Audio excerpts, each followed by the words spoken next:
Everyone, welcome into the reading. So this is going to be another all signs weekly read. We're looking at the energy coming through for August 3rd through August 9th, 2026. And keep in mind that as you are listening to these readings, sometimes for some of you, the reading is more of a generalized read or a big picture reading that just goes beyond the scope of the 7-day time frame. So just something to think about as you are listening. And as always, my intention here is just to provide insight, perspective, clarity, direction to your current situation to help you make the best of what it is that you're going through. If I am able to provide a message that helps and provide like that you can relate to in some way, then really that's all I'm here to do. And then this week we are using the Supernova Tarot for the personal energy. We're going to go into detail with the Modern Witch Tarot.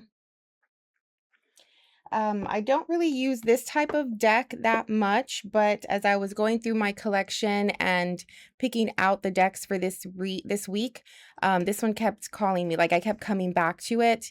I do think that sometimes these types of decks can be a little low vibey, but for some reason that needs to come out this week. And then not all of them are low vibe though. Some of them are good, but you know, it's just, I don't know, like just lower frequency. Okay. And then we're going to end with an oracle card from the Divine Energy Oracle. All right. Well, let's get started. I hope you guys have a wonderful week and get something out of today's reading. Hey Aries, welcome into your reading. Let's get started and see what the vibe is for you this week. One card for the Aries, please. What's up with the Aries group that I am reading for today? Aries. Ooh, possibilities. Follow your dreams. Make up your mind. Believe in yourself. Love that. What are you working on right now? What are your goals, right? Like what are your plans? Where do you plan to go with this life that you're living? I don't know. But definitely time to take a leap and time to just like put all of the thoughts that prevent you from doing these types of things away, right? Like it's time to just do away with these. I can't do that. You know, this is not possible. What if something bad happens? Which I don't know if you necessarily have a lot of those thoughts. Maybe you can be cautious from time to time, but there is something here that is asking you to like come this way, right? Like come with me, come this way, trust me, believe in me. I'm going to take you here. It's going to be amazing, right? Like it's going to be more than you ever dreamed possible. Like big fantasy type of thinking. And I do think that sometimes it's good for us to follow through on these things, right? Like I think of people who are super successful, or I think of people who become well known or something like that. Like they worked at it and they did things that asked them to get out of their comfort zone. They had a fantasy, a dream, and they actually took steps to fulfill that dream. Whereas sometimes we have these big fantasies and we really don't take any steps to get them, right? Like, for instance, a common one would be, I want to be rich someday. A common one would be, I want to win the lotto someday, right? But, you're not really out there playing the lotto, right? And you're not really out there like making moves to make money in some way. So sometimes it's just a passing thought. Sometimes it's just a conversation or a wishful thinking. But the people who actually have these grand lives and who have created or cultivated these types of lives for themselves are the types of people that actually do something about those fantasies, that do something about those daydreams, So there's something about that. Like maybe you have this lofty goal, right? Like this thing is like, no, like that'll be cool if I did it, but probably not, or it probably won't happen or whatever. Like Stop and really think about it. Like, can it happen? Yes. How can you make it happen? Oh my God, this is exactly what we're talking about with the Seven of Cups. Like, the possibilities are endless. Like, you can take so many different paths to get to this place. This is an energy of fantasy. Okay? This is an energy of daydreaming and just being in the clouds. But without that, how can we know what we want? How can we know where to go? How can we know like what goal to reach for if we don't have a fantasy? You know, like if you don't see yourself in the position that you want to be in, right? Then how can you take any steps to get there, right? Like this is necessary at the end of the day. And so there are people who like if I give an example of like a child and a parent, right? The child is like thinking to themselves like, "Oh my God, I want to be famous someday."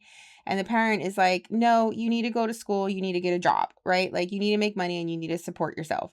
Right? Because the parent is coming from a realistic point of view from their life and how they've experienced it, right? Because when by the time you're a parent, you've already lived a certain amount of life, right? And the child is coming from a place of anything is possible. And it's unfortunate, you know, that us as children or children in the world get pushed back from following their fantasies, right? Sometimes you're lucky and you have parents who encourage you and who support you and who, yeah, absolutely anything's possible. But sometimes you have parents who come from a different place, a different point of view. And I'm not saying that this is your situation, but it could be. But the point is like, without the wishful thinking, without the fantasy, we wouldn't be able to know where to go. We wouldn't have direction. We can do the same thing that our parents did. We can do what society or your environment tells you to do. Or you can come out of the box and do it differently and be brave and bold and take a chance on something bigger. And I think that you are brave and bold.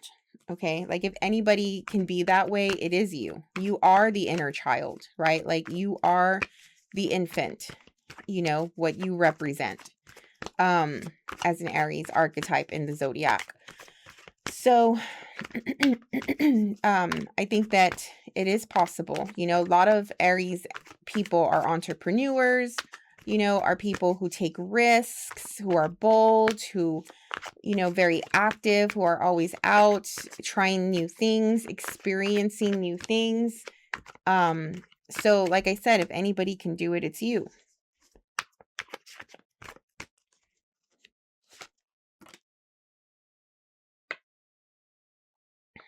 Well, something's over here with the Ten of Swords.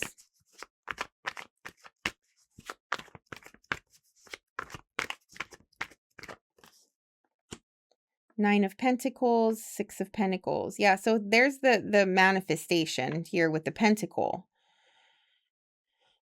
I don't know if like your approach to this has changed and that's what's over. It's like plan A. Plan A didn't work. Okay, let's move on to plan B, right? That's what it's making me feel like with the Ten of Swords, because you still have the Pentacles coming through with the 6 and the 9. Like your plan may have been halted because plan A didn't work out, so you're restructuring, reevaluating the plan. And I do think that this plan B involves assistance or support in some way. You need to enlist somebody who has a resource, a level of experience, a skill set that's needed for you to pursue this dream. Okay? Like that's what's making me feel here is like you need help, which is fine. I mean, like we're human. Like we're not meant to do this life, to do this thing we call life on our own. So I do think that once this person with experience here with the Nine of Pentacles representing experience comes through, you'll have a better, realistic, more firm structure, strategy, pathway forward to this possibility of whatever it is that you're trying to achieve. It's just that I think that one of the things that you're having trouble with, right, and that you need support with is streamlining. You need support streamlining the situation. You need support with like maybe delegation or like knowing how to fulfill each aspect of the thing. I don't know, somebody here is like starting a business or their own company or something like that. But there's a lot of moving pieces, okay? And if this is representing people, so many people can have their say, it's like too many chiefs wanting to take control, wanting to enforce their opinion. And at the end of the day, it's probably not necessary. So you're probably needing to do away with how much you tell others, right? Like back up a little bit on how much information you're providing and also how much leeway you're giving others in this situation to like dabble in it or dip their hands in it in some way. Like the less people involved, the better at this stage of the game. But a lot of things are moving super quickly. I mean, you have 3 wand cards in a row here, 5, 8, and 9. Once you get past these obstacles and you put people in their place, things will just start to propel and move forward super fast. But there is going to be an energy of like needing to protect it and needing to put a boundary around it so that way it stays intact. So that way the quality of it stays intact. You're bringing in the right people. Okay, filtering out the wrong, bringing in the right. I feel like the 10 of Swords is pretty much like some sort of event or situation that happened where you were let down in some way, which propelled you or pushed you toward this path. And if it wasn't for this letdown or this ending, you wouldn't have come on this path. And this is the right path. Do you know what I mean? So it's just a little bit of like the universe helping out in some way, working with you in some way to course correct and put you back on a good, steady momentum here. But yeah, that's a beautiful thing. All right, let's get a takeaway message for the Aries, please. What is a takeaway message? Tune out distractions. Yeah, absolutely. These are the distractions here with the 5 of Wands, all of these people. Like maybe in the beginning, because it was wishful thinking, because it was just ideas flowing out, like you started talking to people about it and it was just like, oh yeah, let's do this, let's do that, or whatever. But now that you see a path forward and now that it's becoming more of a reality here with the Pentacles, and there's action that's being taken with the Wands, now it's time to really like take this seriously and do good by it, which means give it your focus, give it your intention.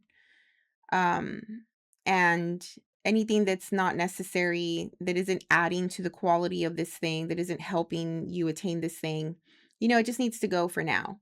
Okay.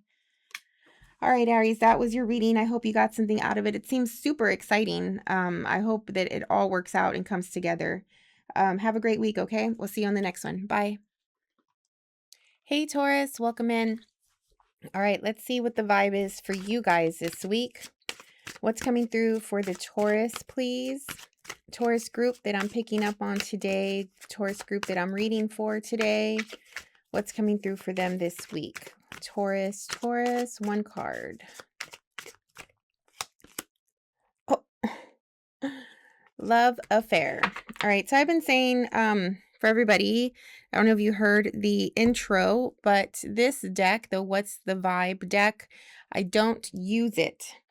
It's just there. I think it was gifted to me, and But as I was picking the decks for this week's readings, I always like, I take time to do that, like it takes me a few days to like really feel a deck that I'm going to use. And then this one I just kept coming back to it for some reason. So I just think that it's very low vibe. I mean, there are some positive cards in here. Don't get me wrong, like really good cards in here, but sometimes a card like this comes out. And so, yeah, for whatever reason, okay, we're using this deck today, and this card came out for you today. Not to say that you're literally having a love affair or that your person is having a love affair. I don't know. Like, it could be literal, okay? It could be symbolic as well. All right. Well, either way, whatever this is, I'm feeling it as suppressed emotion. I'm feeling it as suppressed desire. Okay, so you may have a certain desire for a person, but you cannot act on it, or you're fantasizing about it, whether you can or you can't act on it. But it is making me feel like you are pushing this emotion away. And for some of you, I don't know if you're brave enough to act on this. I mean, not brave as in a positive thing. I mean, just like, can you do that? I don't know. Like, it's probably not in your best interest to do so. If you are single, maybe the person that you like or that you're thinking of is attached, or, maybe there is just something that is preventing you from being with this person. I also feel that it's not a actual person. This is more of a feeling, right? A feeling that you want to feel, like when something is so bad but feels good, right? There is a energy of like bringing a certain emotion to light that you maybe have not felt in a long time. Like maybe you're yearning for a passionate whirlwind type of romance that you haven't felt in a while. um Whether that's like in your current relationship, you may be desiring your partner in ways that you haven't in a long time, or like I said, even if you're not attached, right? Like there just may be this feeling or this urge to just be a little bad, a little mischievous, right? Like maybe you want to go out and, to the bars or the clubs or, places to where maybe it's just not what you're used to doing, but you want to come out of that comfort zone a little bit and be risky. All right. Like there's a sense of being risky, taking a chance, taking a risk. Oh, hello. Okay. This is what I got myself into using this deck. Oh my gosh. I don't know who, like, why am I reading for you today? Whoever is listening to this and connecting with this reading. It feels like there's some excitement obviously going on in your life right now, or you're looking for excitement.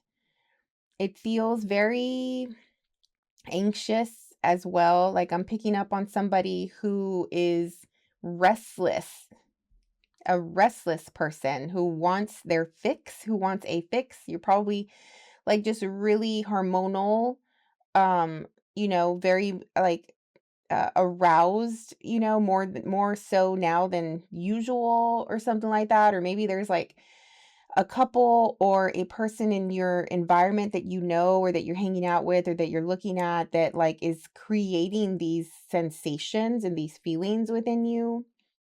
Um, but yeah, it definitely feels like you want some sort of experience that is is like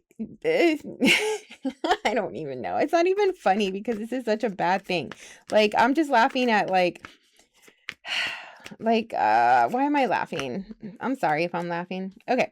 Anyway, Ten of Pentacles. Like, it's not like if it's a good thing, because it's not, you know, like if you're literally like having an affair or you're messing with somebody who is married or whatever, like, don't do that. You can get your fix in other ways.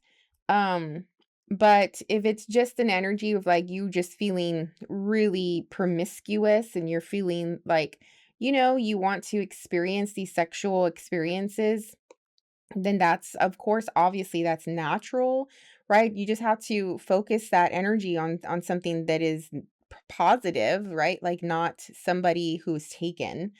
Focus that energy on your actual partner, not somebody that you're not with, you know. But regardless, to each his own, and I'm no one to judge. But yeah. All right, so you're in this energy. Okay. Ten of Pentacles is coming through. Very nice. Excuse me. Six of Swords. Man, you got it all and you want to leave it. You got it all and you're like looking elsewhere. You got it all and you are risking losing it all with the Knight of Wands. I guess what you have is just not enough anymore. It doesn't fulfill you anymore. I guess what you have is just, maybe you're not getting any excitement out of it. But like, what have you done to generate the excitement? What have you done to like rekindle your spark? And even if it's like between you and your partner where things have died out or whatever, like, how do you know your partner doesn't feel bored with you too, you know? Or this is vice versa. Maybe your partner is the one going through this, right? And maybe to them, like, they're making you feel, or they're coming across as they're bored, but in reality, you're also like, what are we doing? You know, like, I'm not getting any fulfillment out of this, right? Like, we have the life, we have the kids, the house, the cars, the jobs, the money, the legacy, the tradition, the foundation, like whatever, but there's no excitement. There's no emotional connection. There's no emotional feeling. Like, hold on real quick. I'm texting my daughter. Okay. So, okay, I understand that. And if that's the case, like, okay, there's nothing wrong with changes in life, right? Like, if you and your partner are not meant to be together anymore, then okay, but do it in a positive way, right? Like, break up in a positive way, go your separate, like, be honest, have the conversations, like, don't be scared, you know, like, if especially the both of you are feeling the same way. But to go out and just like do this type of thing, like, that's ridiculous. And maybe it's not you, right? So if it's not you, then I don't want you to feel like I'm coming down on you, but who knows? All right. Yeah, well, duh, like, okay, something will be destroyed here with the Tower. And there's a lot of anxiety around that. I'm also getting, for some of you, like, there was a moment you had with someone. You had a moment with someone, and in your fantasy, you've been taking it far. But in reality, it was a sensation or a feeling. It was a look. It was a word. It was a one sentence conversation, or, you know, like, it was something like that, that like, it felt it felt wrong, because if you can't do it in front of your partner, then that means it's wrong, right? Like, whatever it is. If your partner is standing right next to you and you can't do something, then you shouldn't do it when your partner isn't around, right? Like, that's your indicator, that's the code. But so maybe it felt wrong. Maybe it felt like that conversation you had with the other person where maybe you were attracted to them, or it touched a sensation within you or something like that. It felt like if you were betraying your partner or something, and maybe you really didn't, but in your fantasy, in your daydreams, in your night thoughts, in your shower moments or whatever, like, you're thinking about that moment, and you are taking it in to different places. Like sometimes, you know how people just fantasize, right? So maybe there's something about that, and you're just keeping it to yourself, obviously, right? Like that probably wouldn't be something that you would be open to your partner about. But at the same time, it's like realize like, okay, why do you feel like that? And what does this mean? What does this mean about your current relationship? Does this mean something? Like, does it mean that you are no longer attracted to your partner because you're attracted to another person now? Does this mean that if you're capable of feeling something for another person, then does that mean that you can no longer feel that same way for your partner? Like maybe you should start thinking about these things. Maybe that moment with the other person was just the catalyst, the beginning of this thought process or this awareness. And if you're not, like, I don't know, if you're going through a midlife crisis or something like that could also be a thing. You know, maybe you've been with your partner for super long, and like this is all you've ever known, right? So when you have like these surprise moments with another person, it just sort of rocks your world for a while. So I mean, but at the same time, is that a way to live? You know, like, I don't know. It just feels very like, what are you doing with life? You know, like why can't you find a passion, an outlet? Why can't you live life to the fullest, whether you're attached or whether you're not? Right? And like I understand like the Taurus, especially an older Taurus, is dead in their ways, is really immovable, you know, doesn't like to really shake things up or whatever. But even then, like there's still these moments that come up that happen that, you know, make you feel something, which is an indicator to like really like do something to experience life a little bit more, right? Like get out of your routine a little bit. Um anyway, but for some of you maybe you are literally having an affair, I don't know. But I do think that if it's like that thought that you had, that moment you had with another person, it is making you anxious. And maybe you fantasize about them and then you start fantasizing about worst case scenarios where, you know, like if your person were to know about it, it would destroy your marriage or it would destroy your family. Um you also have the 6 of Cups here. It could be somebody from your past that you've been thinking about, or that you are having an affair with, or that you had that moment with. Um, it was a spontaneous moment, right? Like you went somewhere and it happened spontaneously, and maybe you couldn't help it. But these moments happen for a reason. You know, is it testing you? Is it like you came out of your comfort zone at some point and this happened, and then now it's like it's changed your way of thinking, it's changed your way of going about, you know, your relationship. And maybe you are second guessing, I don't know, maybe you're going back to old times and like, you know, reliving the past or something in your head of like how things used to be and they're no longer that way anymore. So there's a lot of like contemplation going on because of this um situation that you had. But you're scared. You're definitely scared that if this comes out, that it's going to destroy your relationship or something that you've built, which is true. It will. You're right. It will. So, I mean, it is what it is. Like it happened. Now it's like, okay, well, how can you fix it or what do you do about it? Are you going to do something about it or are you not going to do something about it? Right. And you're probably faced with like a really big decision there. All right, so the takeaway message today is raise your vibration.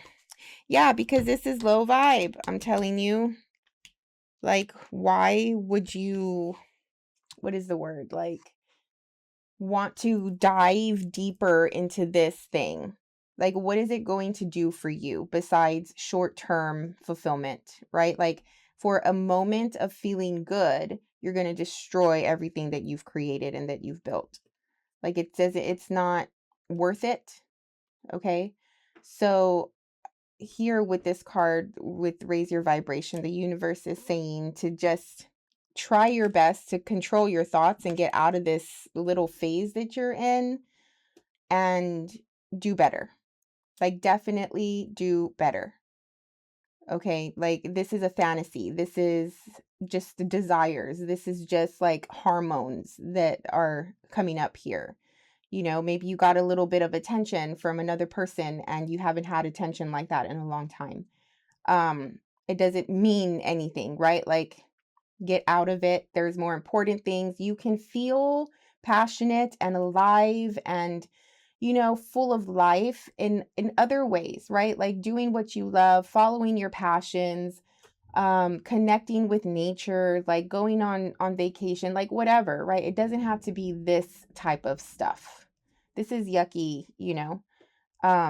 So yeah. I mean, I don't know, but that's just your advice, I guess. All right, Taurus, that was it. I hope you navigate this situation the best that you can and make good decisions. We'll see you on the next one. Bye. Hey, Gemini, welcome into your reading. All right, so let's get started. Let's get one card and see what the vibe is for the week for you. What's up with the Gemini group that I'm reading for today? Gemini, please. One card for the Gemini.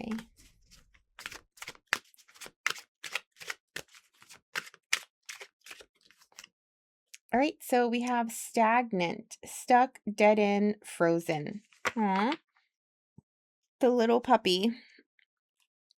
I don't know. It feels maybe like you don't have a lot to do. There's not a lot going on. For some reason, I'm getting like things are out of your control.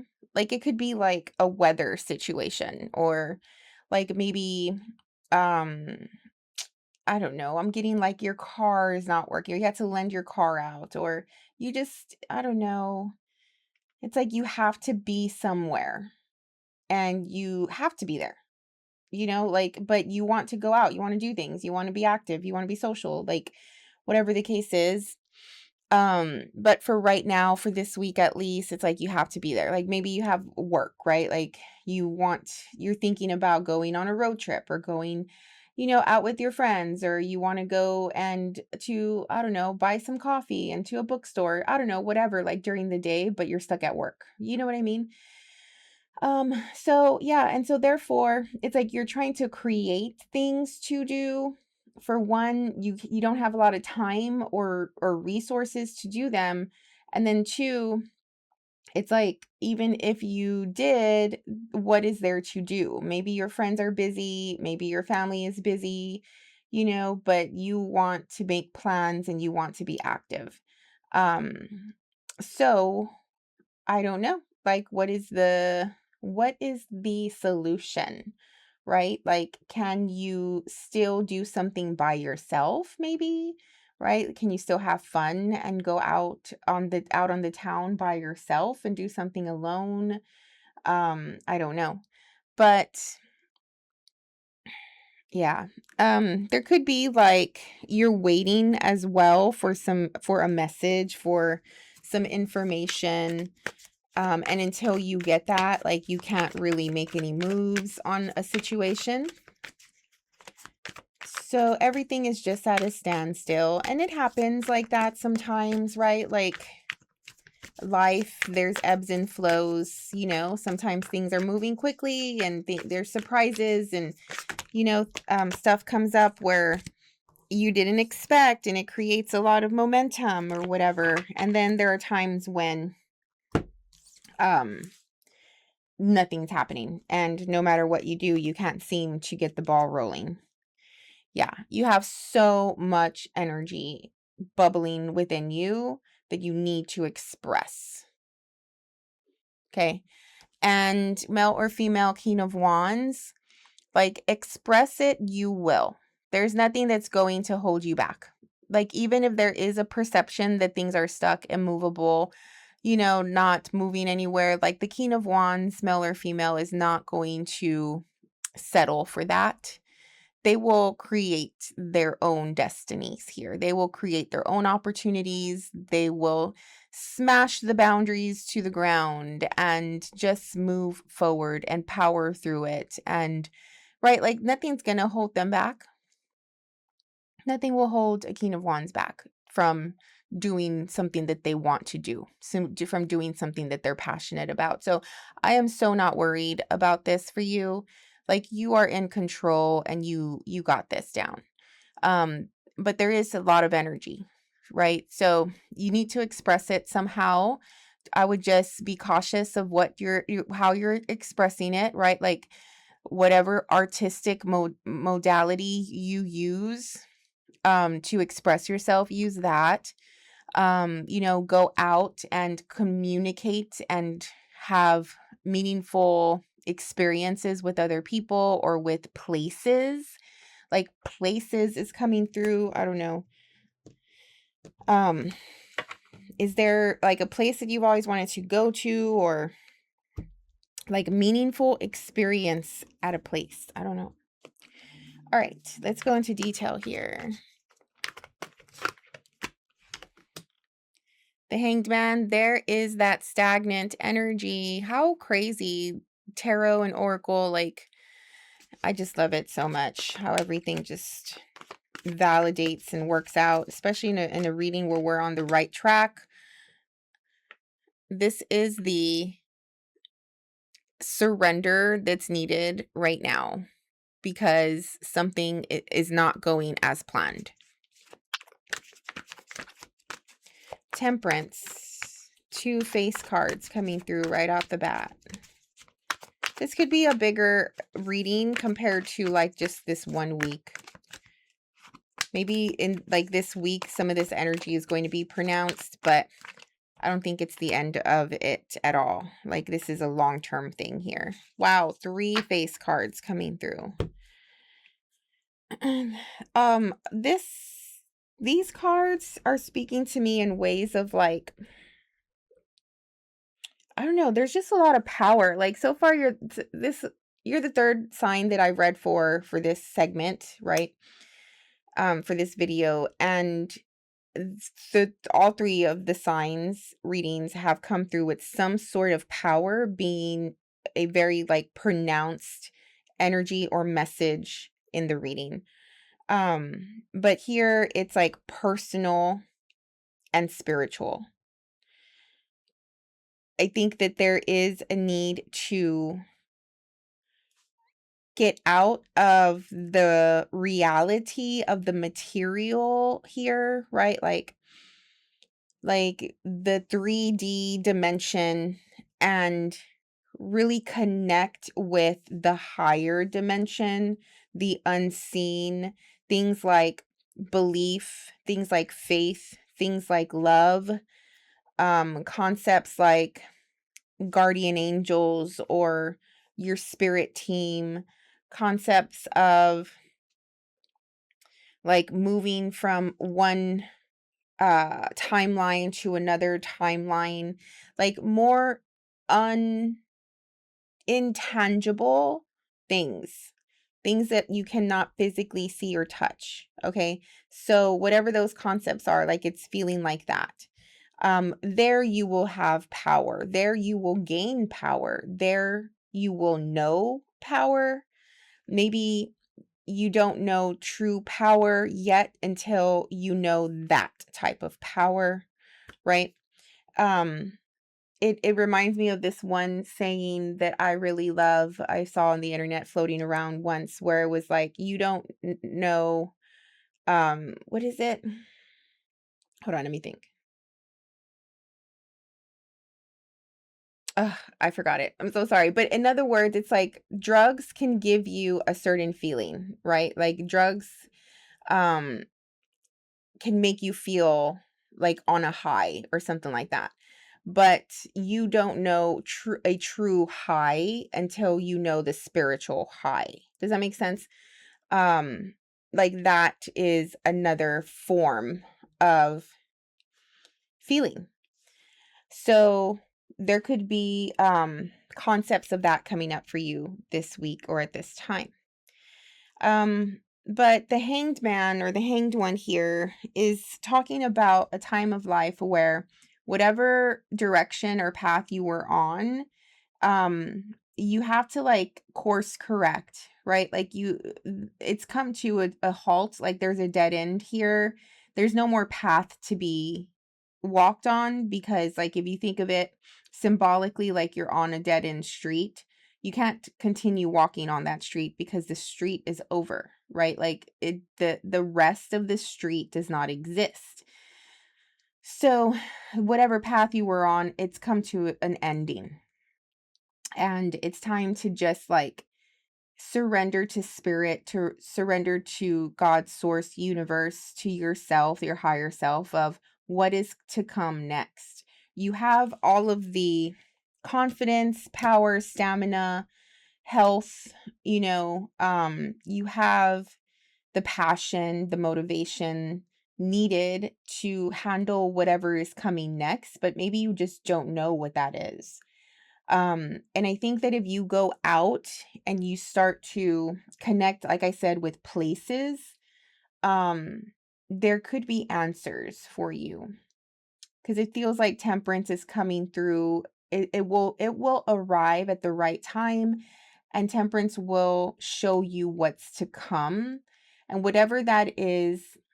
And how do you know that that is the message, or how do you know that that is where you're supposed to be?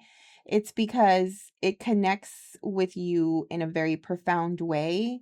It's like almost like it is for you. Like sometimes we come across places or things or even people where it's like perfect for us, right?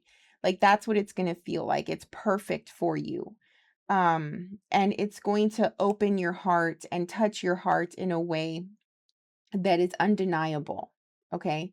So you could feel a little lost. You could feel just down and bored or whatever, because you don't have really a path or anything to inspire you right now or motivate you, because what the path you were on before is just no longer there.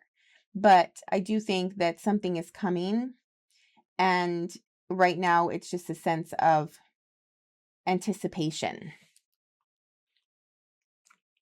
What else for the Gemini?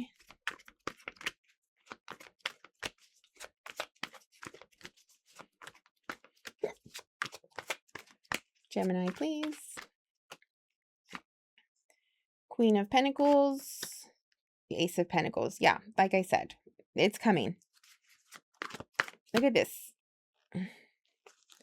You'll find the tangible thing, the thing that's going to come through in the material world through the spiritual. At this time, when you're home and you're bored and you're laying on your floor, right? Like, what can you do? Meditate, astral project, pray, visualize, draw, sing, dance, eat, smell, touch, like just start using your senses, your intuition, start to like put yourself in higher frequencies, raise the vibe, so to speak. And go into these trans modes or trans like mode. Go into these other like sensations. You don't know where you're going right now. You don't know what it's going to look like yet, right? Like, don't try to pigeonhole something. Don't try to pinpoint something. Don't try to figure something out. Like, it's not time for that. It's time to flow. It's time to accept and be receptive to what the universe is giving you. Okay. And as a Queen of Wands, you want to go out and get it. I understand that. You're ready and you'll have it. You're going to see it. You're going to know it when it comes up. But it's not there just yet. You're ready for it, but it's not there just yet. There is space and a calling for you to go higher into these spiritual realms and do something there to prepare you and be and have you ready for this tangible thing that the Ace of Pentacles is bringing. You're going on this new journey. This journey, whether you think about you may be thinking that you need something in the physical world because there is a void that you are feeling. And the void is the next path, the next part of your life. You're going on this journey to fill that void. And how do we fill that void? That void is always connection. It's not a new car. It's not a new relationship. It's not a new tarot deck. It's not a vacation. It's always connection. Connection to higher self, connection to spirit. That's the void. And we mistake that because we are material beings. We live in this 3D dimension. And sometimes we forget that we are also spiritual, right?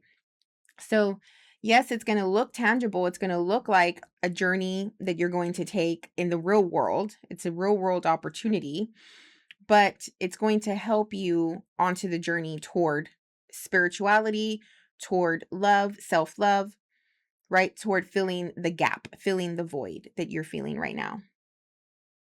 And you will be creating, you will be getting your hands dirty. You will be focused a lot on building foundations, building something from the ground up here with the Queen of Pentacles, I feel, which is exciting. And like I said, you have all the stamina and passion and energy to go on this journey.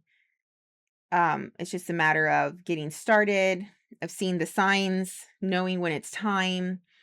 You know, when an opportunity shows up, take it, even if it doesn't look like what it is you thought it would look like.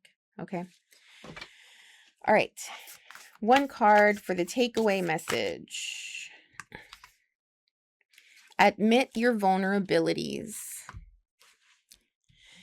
Yeah, I would say, as coming through as a King of Wands, male or female, it's probably hard for you to be soft and connected to your heart. Even you being a Gemini, right? Like very a mental, intellectual, like thinking oriented energy. Maybe it is hard for you to connect with the heart and to be super like raw. Okay. Talking about emotions, you know, I'm not saying like, and I want to say this, I don't know why. But like when you talk about emotions, I don't mean talking about your experiences. And I don't know if you get that mixed up sometimes. Like you, like me, I'm feeling like somebody here is like, I can be vulnerable. I can, you know, I am heartfelt, right? Like I have a lot of love, and I don't doubt that. I know you have a lot of love. But when we talk about connecting with emotions, I do feel that it's mistaken for storytelling or talking about your past experiences and not really emotion. Okay. There's a difference there. So I would look into that. But being honest at this time with your vulnerabilities and admitting them, not to the world, no, like to self. And there is a power to be gained there as well. Okay.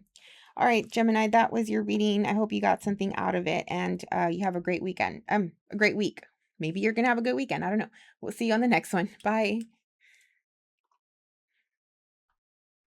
Hey, Cancer. Welcome into your reading. Hope everybody is doing amazing. Let's get started and see what the vibe is for you this week. What's up with the group of Cancers that I'm reading for today? Cancer, please. One card for the Cancer for the overall weekly message. Cancer. Nope. Where is the Cancer? Let's connect with the Cancer people here. Consequences. Bad choices, games, mixed signals. I don't know if you guys heard the intro, but I did speak about how I don't like to use this deck or decks like this. because of the low vibes that can come through with some of these cards. But as I was looking through the collection to connect with the decks that I wanted to use for this week's readings, I kept coming back to this one for some reason. So I just took it for what it was and how it was feeling. And for some reason, here we are using this deck, and you have the card of consequences. All right. So I don't know if this is you or someone else, obviously, but you may find yourself in a position where between you and others, or at least you and another person, there's just a lot of like wishy-washy energy. I'm getting that, like back and forth. I said one thing, but I did another. I said something, but I'm not following through. I was leaving, but I'm coming back. Like all of this, just it could be indirect, but I just don't feel like anybody is really solid. No, like between in this dynamic, in this situation, nobody is solid. Nothing is set in stone. Nobody really knows what they feel, what they want, right? Like it's just all up in the air, and nobody wants to, like, everybody is tiptoeing around the situation, right? Like confront the elephant in the room, be direct, talk about it, like whatever this is. And it's due to, right? Because games mixed signals is here. It's because of a power play, right? Like you or the other person want to see what somebody has to say, how they're reacting. So you can come up with your strategy of how to handle the situation, and who is more, dare I say, manipulative, who is more who's ahead of the game, who's ahead of the other person. Like what is the reason for this? Because like if it's not coming from the place of heart, from truth, from integrity, from values, from like just standing up and being direct and saying what it is that you really want, um then it's unnecessary and pointless, right? Like this type of action will gain consequences, right? Like you're not going to get what you want. Do you even know what you want? And I don't want you to feel like I'm coming down at you. I don't know who this is, okay? So whoever is in this position, like, do you even know what you want? I don't think you do. Therefore, you're just playing the game. Um,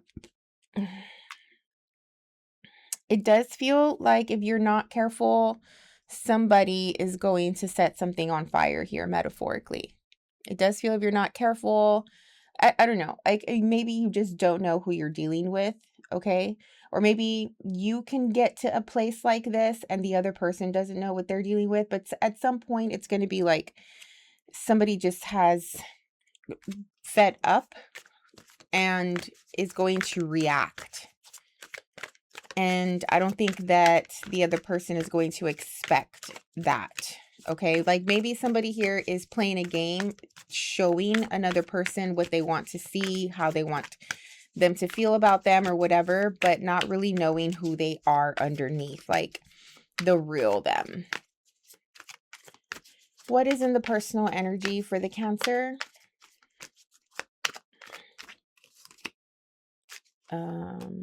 Okay.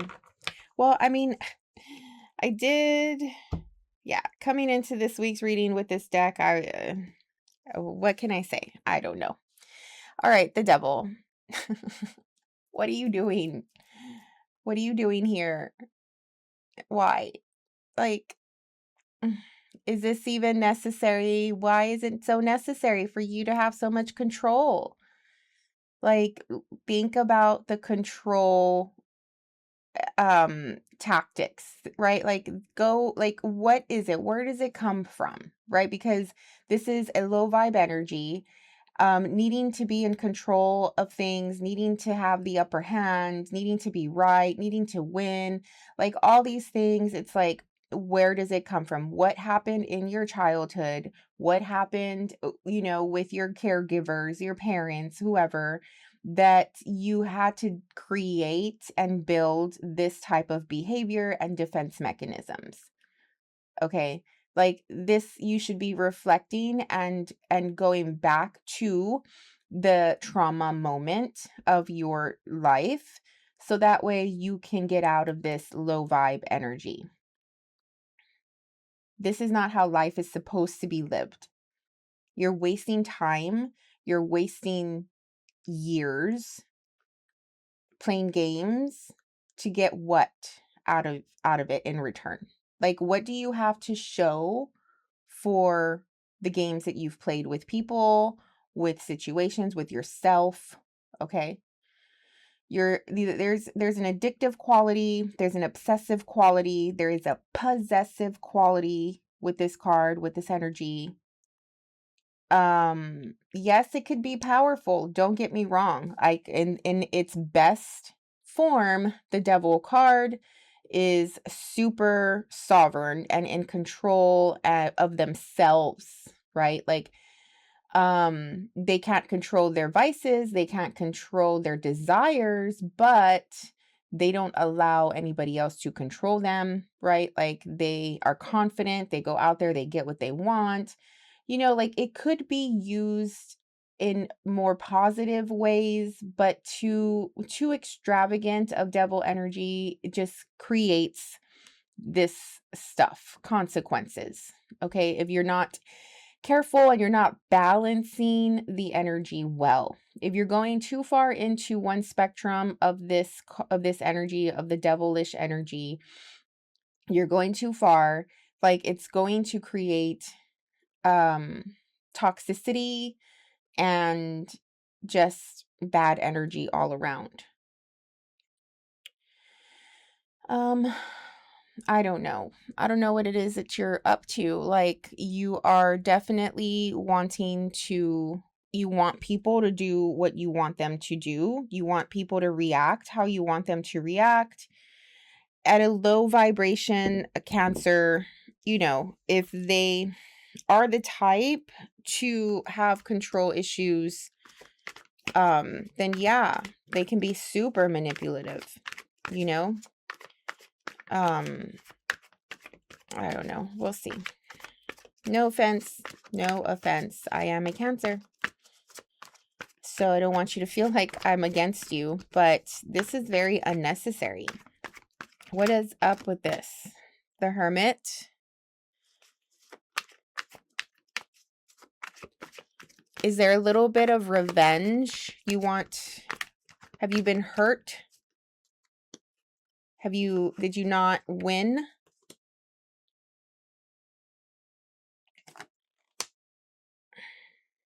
Did you not get what you want before? Yeah. I would say if a Cancer is doing this and this, they really wanted something and it didn't go their way. Their heart was invested in something and they were turned down, they were rejected, they were hurt. Their power, like sometimes maybe you can feel so powerful, right? Like your power, and so therefore there's this like thought that like you will always get what you want, right? And if you don't get something, it's because you didn't want it enough or you didn't work at it enough, and that and you're okay with that because your potential and how much work you can put into something, right? Like there's this unrelenting like confidence that a Cancer can have that they can get what they want. And so sometimes it just doesn't happen like that. Sometimes the universe, right, like overrides our desire. And then it's like a power play between a Cancer and the universe, right? The defiance that comes through, when a Cancer is being pushed in a direction that they don't want to go in, and their power is being tested, their sense of self-control, their sense of autonomy and self-authority, like all of these things being tested. It's just not, it doesn't make for a really good energy within. And when that starts to happen, then these types of behaviors start to manifest. They start to come out of the Cancer, right? as a defense mechanism, as a strategy to actually get what they want and overpower the universe in a sense. And so mind games, manipulation, emotional manipulation, whatever it takes. Until the person evolves, until the person grows up, until the person heals, okay? And the power is not relevant anymore. The power is not the goal anymore. Once happiness and peace and self-love are the goal, then the power turns inward. Okay? The power goes into how you can control self and how you can love self instead of using the external as your tool or as the way to get there. It's more self-oriented, right? So it's still in a sense powerful, but there's no more desire to control the external. Now the desire goes within, So right now it could just be, it feels like you were rejected, you were let down, your plan didn't go through, and you didn't essentially win. You probably went inward for a bit, or you're there now, meaning you had to withdraw. It's like if you're in battle and you're not winning, and so you surrender and the group, the troops, like just back away. So it's like you had to withdraw, you had to back away to once again regain your sense of strategy, to think about your plan, and yeah, to burn something down. Okay? You want to destroy at this point. And this energy of destroy should be turned and focused on destroying the need to control or the need to win. All right.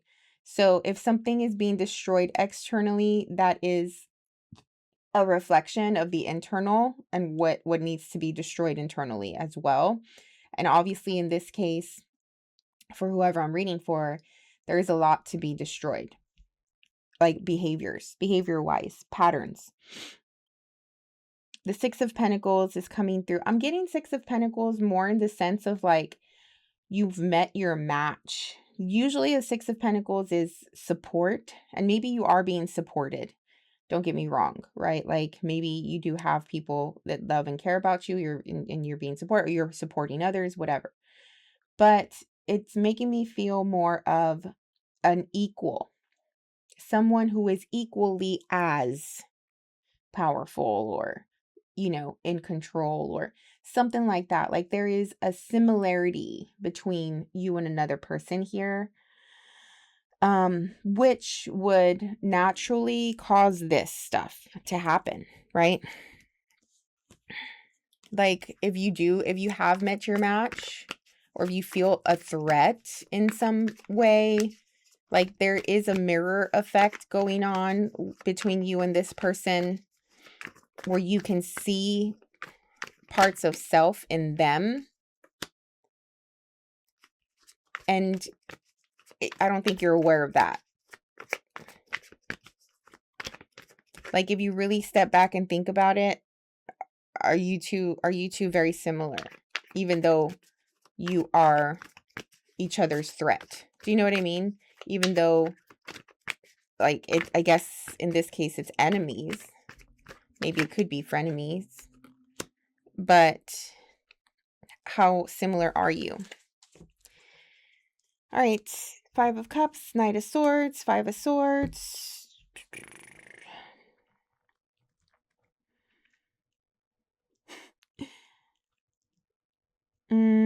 I do feel that the other person is trying to create a reaction. The other person is coming toward you and is messing with your solitude. It's like when the Cancer goes internal and goes to do the hermit thing into their shell, they go into their home. You don't hear from them for quite some time. And then you know, somebody is coming to ruffle your feathers. Somebody is coming in to shake you up, right? Like this person probably is playing games with you. And you are upset. Okay. And at this point, it does become a war. It does become a game, right? Like, because you see their motivation, you see their intentions with the Knight of Swords and the Five of Swords. You see that they're doing this out of pure, what is it? Like attention. Okay. Like they want attention. Maybe they hurt, maybe you hurt them, you know, and they want to get back at you or something like that, right? Like a sense of like, who are you dealing with or who were you dealing with? So this person coming through, waking you up from your slumber, right? And getting you out of your comfort zone and your sanctuary and all the lovely things that you like to do at home on your own, and just ruffling your feathers for whatever reason. And now it's like, oh no, like you're not going to F with me, right? And so I do think that it probably has ignited ways about you, right? Devilish ways to come back at them and play the game, right? So it has become a thing of, I can play this game better than you can. And I will say that you can play this game better than they. Okay, because if you have the self-control to retreat, to go inward and not be out there looking for attention and all of that stuff, but you still have the ability to do that, you're capable of it, but you can control it, that is a good sign. Whereas this person cannot control it. For whatever reason, they're trying to come at you.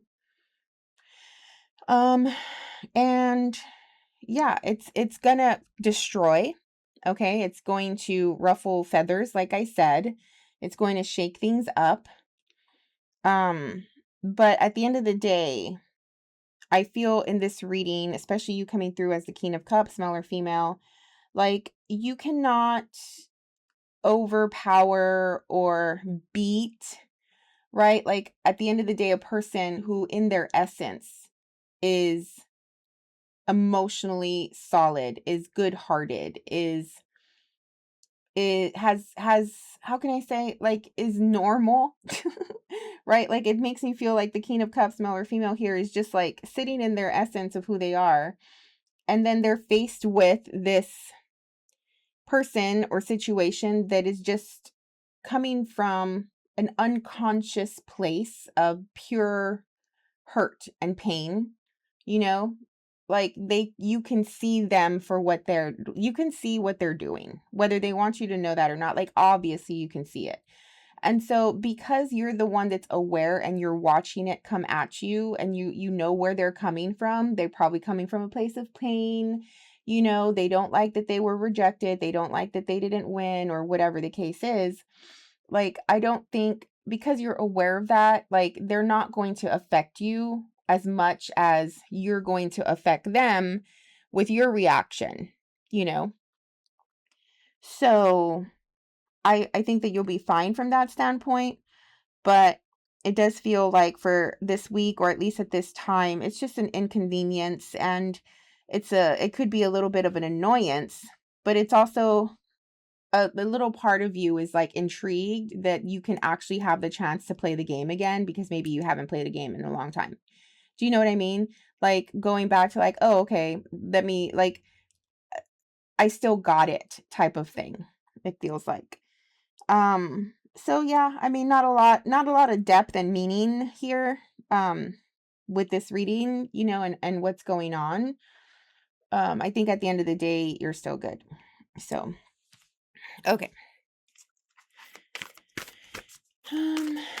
Yeah, but I do think also that they're probably going to want to like really like, you know, like a low vibe, uh what do they call them? Like a femme fatale or something like that, right? It's like just wants revenge and wants to hurt. So just watch out for that. Like take care of your loved ones and take care of your things, and, you know, like watch if it gets too far. If it goes too far, then, you know, do you have to call the authorities? Like, do you have to really put your foot down type of stuff? I don't know. What's a good takeaway message for the Cancer here? rejuvenate. It's a weird feeling of like, or like it feels weird for me to say that even though this is like a low vibe, it did bring something to light. It brought something to life for you. Like maybe you have spent a really long time secluded in solitude, like not really having a spark of energy to um I don't know, talk to other people, to get to know people, to go out, right? To like be social, or like for some reason this has brought out like this sense of an old side of you, where that old side of you, maybe when you were very devilish and into game playing, what felt strong and felt powerful. And maybe you haven't felt like that in a long time. Like it's making you feel like, I used to have it. I used to do this, and I remember myself. I was sort of like, I don't know. I guess you thought yourself to be powerful back then. Because you would play these games, right? Like, I don't know, it's a weird feeling. So it like rejuvenated something. It brought something out of you again. You're able to see this previous side of self again. But I wouldn't stay there. And I don't think you want to stay there, like it's an opportunity for you to go all in and play this manipulative game. But at what cost, right? Like continue working on your healing, continue working on things that actually matter in life. This is all unnecessary. Okay. All right. That was your reading, Cancer. Hope you got something out of it. See you on the next one. Bye. Hey, Leo, welcome into your reading. Let's get started with one card for your weekly vibe. What's the vibe for the Leo, please? One card. Nightlife, striptease, gamble, Vegas. Okay. Well, I don't know if every Leo out there is going through this energy this week, but some of you maybe, I don't know. But regardless, this is telling me that maybe you are wanting to go out and have a good time, right? Like maybe there is a party or a celebration or something like that that you are looking forward to. Maybe you find yourself going out a lot at this time, like just being distracted by these types of energies.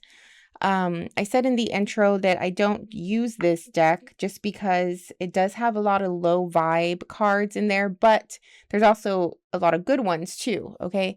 But for some reason, I decided to use it this week, so I'm just trusting that it's for a reason, but either way, it's almost like risky. It's feeling risky, okay? Risky for you to be out there and have these types of experiences, right? Like if you have these types of experiences, then what is it that you are like going through in life that you feel the need to go out to the bars, go out to the clubs, like do all of that stuff, right? Like maybe if you're young or something like that, but if you are an established person who, is just trying to live a good life and creating, things in life that are positive and abundant, and, you want to be on a more cleaner spiritual path, and, there's self-awareness here, you're healing from traumas, like doing all of the growth work, right? Which most people who are watching tarot should be on this type of track in some way. I understand that there's a lot of people here who not here, but just in general, who watch tarot because they want to know, just more things about love and their other person, and does so and so love me, does so and so cheat on me, like all of those low vibey things. So I don't know if that's what you're looking for, but if that's the type of readings that you're looking for, this is not the channel for you. So we're talking about growth here, and I don't know if this is the right path for that. if you want to be a better overall person, if you're trying to cultivate a better quality of living, this is not how you do it. So if you find yourself being out and about, drinking, partying, going to the clubs, going to the bars, hanging out with low vibey people, just all about this type of life, and at the same time you want a more spiritual connection, then this type of life needs to stop, right? Like, you're not going to find that there, so there's other things that happen there, like dark power, dark entities, energy vampires, narcissists, people who care too much about the material, about their looks, about reputation and status, right? Like, looking for just darker things in life. And if that's what you're about, then okay, I don't know what to tell you. But if you're trying to cultivate a better way of living, then I would say a first start would be to stop hanging out with this group of people, to not go out and do these things, and to heal yourself, right? And maybe there's some addictions involved as well. Maybe you're just overall lost in life and you find yourself at these places because you have no other direction and no other way, nothing else that's motivating you that you care about. So if that's the case, then yeah, there is some work to do, There's hope for sure, right? But there's definitely work to do. This could be somebody else. It doesn't have to be your energy, right? So everything that I just said can go for somebody in your life who is going through this at this time. And maybe, they're very prominent. It's somebody that you love very much and you're worried about them. And so maybe that's why it's coming through. You have the Fool card here in your personal energy. Well, there's a new start. You want a new start. You want to change. Okay, the path that you've been on, you're tired of it. It's probably leading to nowhere, right? It's probably the same thing over and over and over again. I would imagine, like when you're 25 and you're going out to the clubs and all of that, like, and then you're 30 and then you're going out to the clubs, and then you're 40 and you're going out to, like, every time is the same thing, right? Like, this doesn't change. It's always the same. It's a never ending loop. It's like, I saw this movie with my girls the other day called Percy Jackson, like the original one, and they go to Las Vegas and they're in the casino, and everybody's just partying, having a good time, and the waitresses keep giving them these lotus flowers, and before they know it, they realize that they've been there for like 7 days, right? And it's just like a continuous loop. It doesn't end. And so maybe you're waking up to that and you're finding yourself thinking, like, what have I been doing my entire life, right? Like, what am I doing? Like, I'm wasting my life here, like, is there more to life? Can I cultivate something more meaningful, purposeful, substantial, right? Like, is this all we're here to do? So maybe there's an awakening that is happening for some of you, which is a beautiful, positive thing. It doesn't mean that it's easy. The awakening is very hard, right? Because it's one thing to open your eyes and to have the realization, but then once you have the realization, once you see it, you can't unsee it. And then everything just starts to change from that point, right? And the process of change and transformation is difficult. So, but at the same time, it's very rewarding. It creates a sense of power, and the results that you get out of it are incomparable to anything else. So, I don't know if you're just looking for something more in life at this time, but there's definitely an energy of a fresh start. You don't know where you're going. You don't know what it's going to look like. You just feel the need to jump off this cliff, right? Because you're desperate for change. You're desperate to stop this never-ending cycle here that you've been on. You got the Magician, King of Swords, male or female. Lovely. You have a plan. You have some sort of strategy. And I do very much still feel that you're trying to create change in some way. You're seeing something clearly. You're seeing more clearly than you've probably ever seen before, right? There is a vision. There is a goal. It's something that you know you can do. It's practical. It's logical.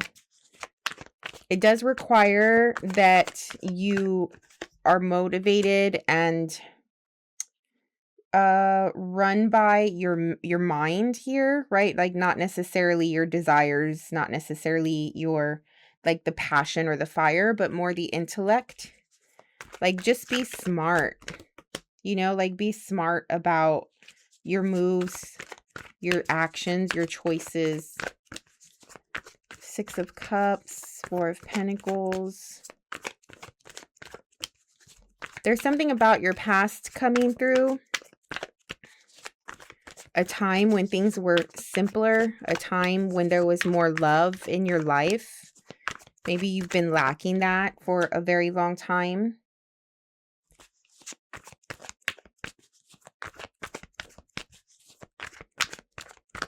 I feel that there is some heavy conversations that need to be happening or that will happen here with the Knight of Swords regarding letting go.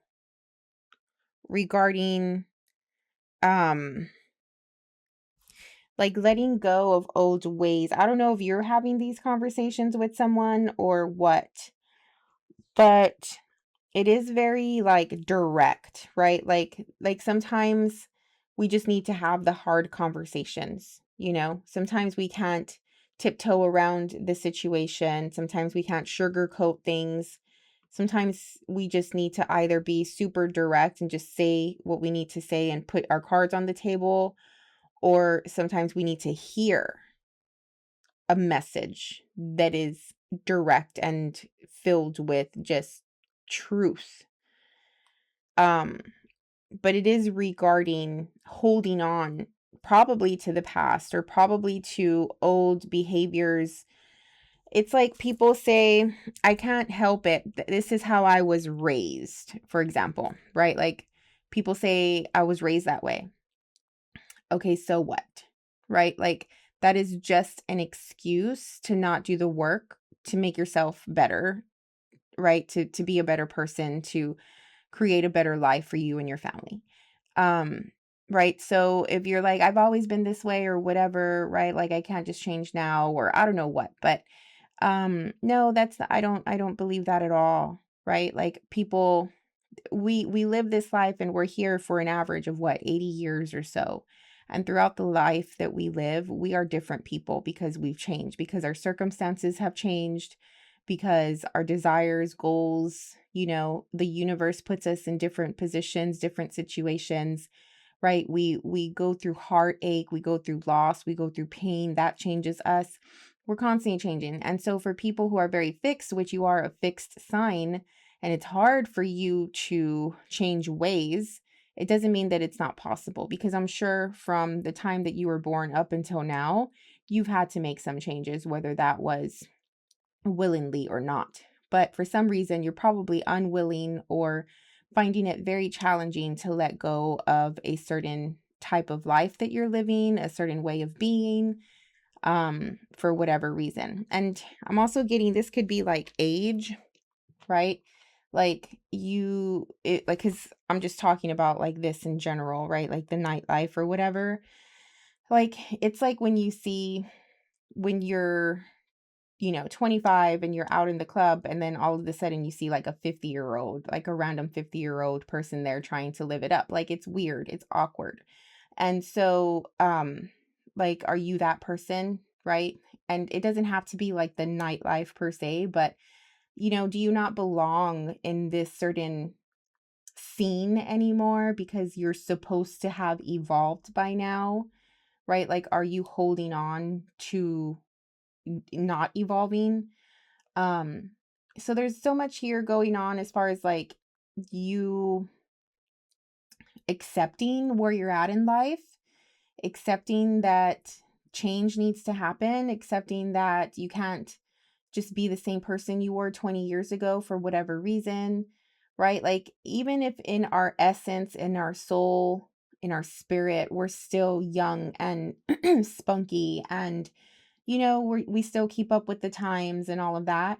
Like, even if that's the case, your body is still aging, right? Like, you can't just get up if you're like 50 years old and you haven't run a marathon in 20 years and then all of a sudden do it again. Like, it's inevitable. Change is inevitable. And for whatever reason, this reading is making me feel like it's time for change, and it's a really hard conversation to have. And it's really hard for you to accept that as well.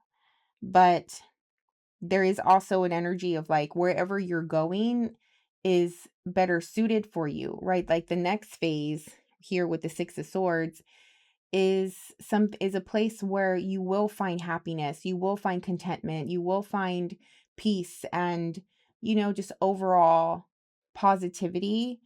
If you just let go, and take this leap. And I think you do want to, but you're probably fighting yourself a little bit, because maybe this is all you know. Maybe you're known for this. Maybe you're known, like, you have a reputation, and for you to not be that person anymore is like hard for you to accept.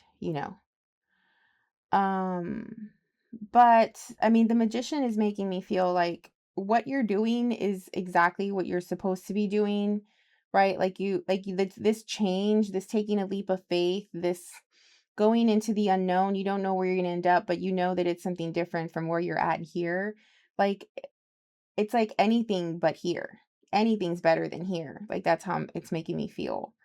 And I do believe that wherever you are going you're going to be met with support. And that's whether like people that you meet or situations that are supportive to your next journey in life, right? Like, just in general support from the universe. You're going to have everything you need right now at this time of life. Which is probably going to just open your heart even more, I feel, with the Six of Cups. But it does require letting go. Okay. All right. So that was for someone specific. I don't feel like that was very generalized. Like, it did feel specifically to just a small group of people here. All right. So your takeaway message is reflect on your truth.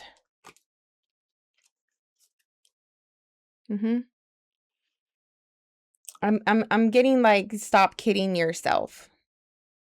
Like, who are you kidding? Who are you trying to convince? Like, it just stand in your truth. The heart, the gold heart, right? Like the gold for the Leo, you representing the heart of the zodiac as well. Like, there's so much strength in that. Like, just release, let go, and come through with all of your heart, all of your truth. Okay, Leo, that is your reading for today. I hope you got something out of it and have a wonderful week. Great luck on this journey. We'll see you on the next one. Bye. Hey, Virgo, welcome in. All right, so let's see what the vibe is for this week for you guys. What's coming through for the Virgo, please? One card to start off this reading, the overall energy for this read. Virgo. Help me connect to the group of Virgo that I'm reading for today. Okay. All right, so if you heard the intro, I did mention how I don't really use these types of decks, but for some reason it's coming through. So we're going to trust and have faith that it is here for a purpose. All right, so the card of clingy comes through. Old exes, dead relationships, old ways.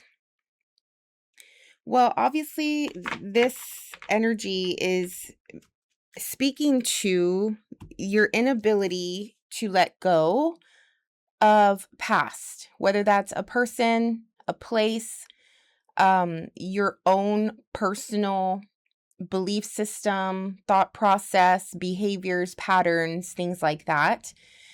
I do think that with this week, there is an opportunity to obviously open the door, to unlock, right? You have the key, or you have found the key to unlock this situation that you just can't get out of. Like maybe you've been feeling stuck. Maybe you've been feeling like there is no way, or you can't figure out a way to get out of something, to get past something. And it doesn't have to be literal. It could be, though. I do feel that for a lot of you, there is a literal, material, physical thing that you're going through, right? That's like bringing up a wall. There's a closed opportunity that you've been wanting to create or manifest.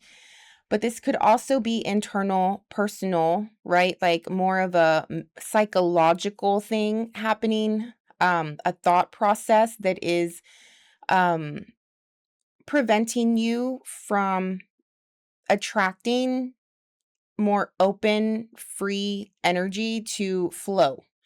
With a closed door, metaphorically or literally, the energy can't flow, right? There's a blockage, there's a cap, there is a wall. And so maybe you've been subconsciously or even consciously looking for a way to create this opportunity, to open the doors of opportunity, to break down obstacles, to overcome something. And essentially, I do feel that it is to get away from the old, the past, and to move forward, right? Like there's something within you where you really, really want to move forward. But things from the past are just keeping you stuck. Okay. All right. But the good thing, it does feel as though, like, because the key is coming through prominently for me. So whether that is you found the key, or you realize that you need the solution, like maybe you were blind to this energy for a while. You didn't even know that you were in it. And now all of a sudden you opened your eyes, you realize it. And it's just like, oh, okay, now that I realize it and I'm aware that I am the one blocking my opportunities from happening, I can work on it and find a solution. And the solution is the key. Love that.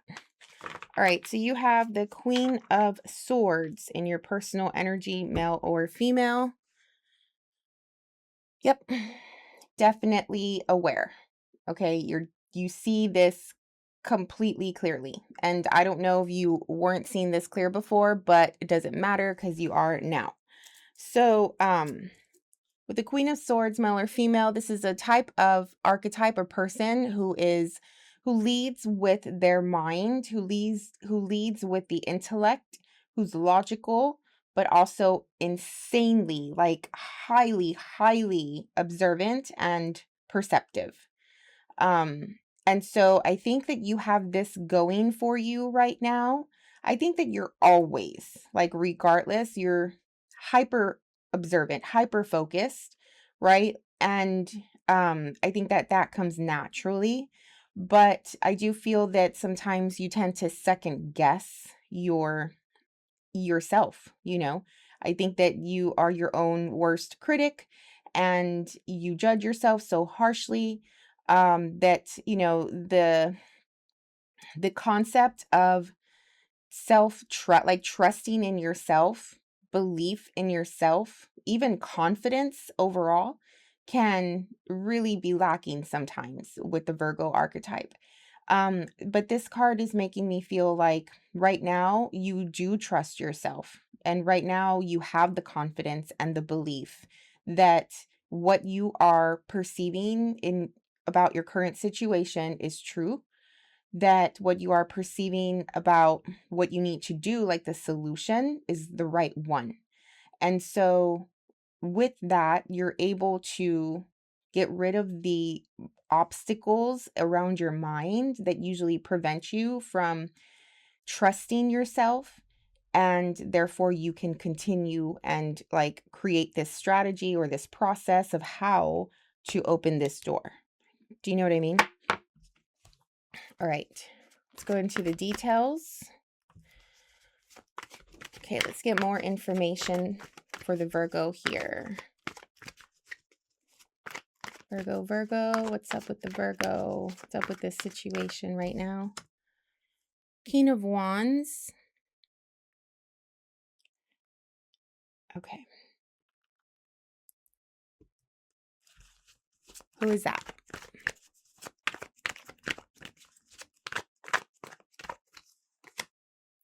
Eight of Swords.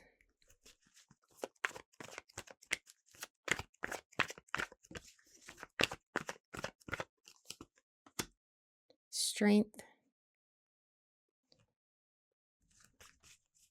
Is this a work thing? For some of you, it's a work thing. I don't know. It's making me feel like another person. Yeah, definitely. Other people are...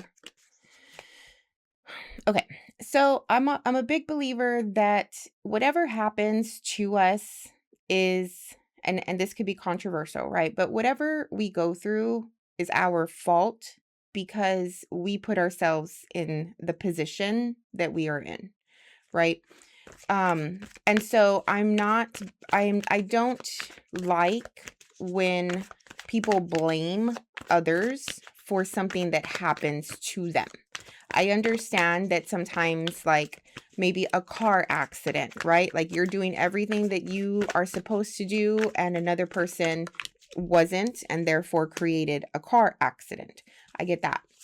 But if you are in a situation where other people are taking from your life instead of adding to your life, or right, and this could look like, as examples, if this is a work situation, you're working around a group of people who are not on the same page, who have like power trips, right? And maybe you're arguing a lot with them, or maybe like you're just not vibing. You can't really find the way to click with them, you know, and it's just creating this overall feeling of dread, like you don't want to be in that environment, whatever. Okay, so therefore it's on you to get out of that environment, right? Instead of putting blame on them, like, oh, okay, this isn't working because you're like this, you know. It's more of, this isn't working because I'm in this situation to begin with, so I have to get out of it, right? Like let them do what they need to do. I'm going to take control and do and like work on what I can control, which is not even be in this situation to begin with, right? And so that's how we take responsibility for what happens to us, for the position that we put ourselves in, for the situation that we find ourselves in. Do you know what I mean? So maybe it's someone in your life, probably a King of Wands here, male or female, is creating havoc, is not allowing you to get past this door, okay? And it could be like a drawn out relationship. That doesn't have to be romantic, but it can be a relationship where it's just no longer serving anymore. It's done. It's run its course, right? Like sometimes relationships, people in our lives are not meant to be in our lives forever. And when we realize that, right, that it's not really going anywhere, then it's time to just move on, okay? And I don't know if you can or not. I don't know if this is like a spouse or something like that, but either way, there is another really powerful presence in a person that is in your life that is making you feel stuck, right? Their presence is so large that you're not able to find your own flow. You're not able to get around them to go toward, like to keep going on your path, right? They have planted themselves in front of you, preventing you from going forward. And so you see that clearly right now. But going back to taking responsibility, right? Like, I wouldn't put so much focus on them and their behavior. I wouldn't put so much focus on trying to change them and arguing with them. It's just more of identifying that they are that presence in your life and then finding another way around them, right? Like, it's on your responsibility. It's under your control to continue going down the path that you need to go through. This person might be very clingy and might not want to let you go. Okay. And so therefore, there, like I say, it's up to you to take action. And there's probably an element of um strength, right? With the strength card here, just like coming from a place of love for self and power as well, to be able to just get past this and allow this person to just be and not need to exert energy on this anymore, right? Because it just has you feeling stuck. It's not going anywhere. You guys are going in circles. Like, it's just, and this doesn't have to be like a person, it could just be a situation too. Like, maybe it's a job, maybe it's a family dynamic or something like that, where it's just like same old crap, and there's no sense in putting blame on everybody else because they're not changing. It's just more of like, okay, you're not willing to change and evolve and, make things better, then good for you. I'm out and I'm going to go and evolve and make things better for myself. Because you are coming through really abundant, secure, as though there's like so much blessings and happiness that can be achieved, that can be attained, once you're out of all of this. And maybe you already like generally feel happy, right? For the most part, like, even though you have this type of energy in your environment, like as a person in your heart, like you feel good, like it's okay, like things are fine for you. But there's more to life that you want to know, that you want to see, that you want to feel and experience. I think you're aware that this is not everything in the world. This is not the end all be all of life, like whatever this is. It's run its course, like I said, and it's time to go, right? Um, and it does feel very much like a pattern to me, especially with the clingy old relationships, old ways. Like, there's no sense in going backwards here, Virgo. Okay. Like, especially if this is a something that you tried to get away from and then it's coming back. And, like, what are you going to do with the past? Like, where are you going to go? It doesn't exist anymore. Like, you're going to go backwards and go into something you've already lived. You've already lived this. If you've already lived it, then it's time, like, that's already like an indicator, like, this is not what you're supposed to be living now, because you were meant to live that when you lived it. Or you're meant to be living in other ways. The quality of your life, the situation, the place that you're in life is meant to be where you're at now and forward, right? Not backward. Okay, life keeps going. Life does not stay still. Life does not go backward.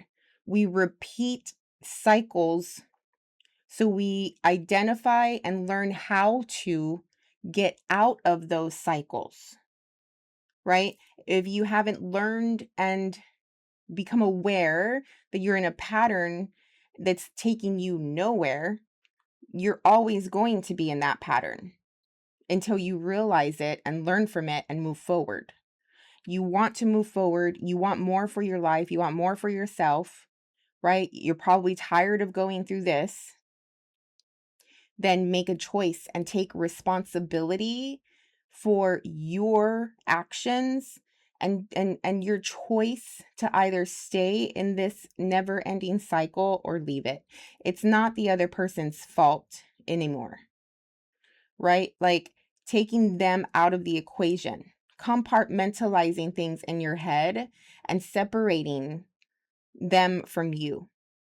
It's not, they have zero responsibility now on where your life is going. Only you have that responsibility. And it's either you choose to stay in this never-ending cycle, or you choose self, your power, right? The confidence and the trust and the belief in self that I was telling you about earlier, to be able to overcome that, get out of it, and move forward to a more healthy, happy, optimistic, positive way of living here with the Four of Wands and the Queen of Pentacles. Right? This is the Queen of Pentacles. This is you, male or female, at your core. Abundant, creative, strong, powerful, right? The ability to make money and create empires here with the Queen of Pentacles, right? This type of person attracts lovers or people in their life who are realistic and who follow through, who are dependable, you know, who are serious about life and who have integrity, right? Like this Queen of Wands, male or female, no offense, is just being a baby.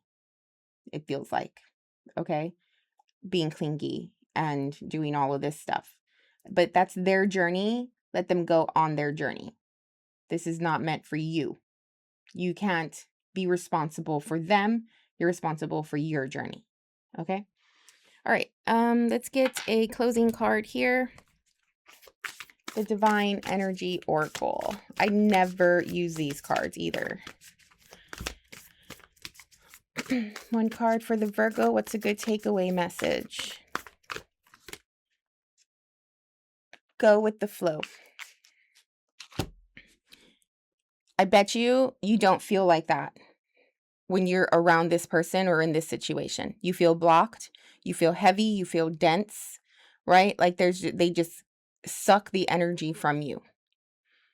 Flowing with life, getting out of your head, right? Stop overthinking and just go with what feels right, what feels free. Do you know what I mean? Like fly and take these like deep breaths, deep sighs of relief that you no longer have this on your shoulders and weighing you down.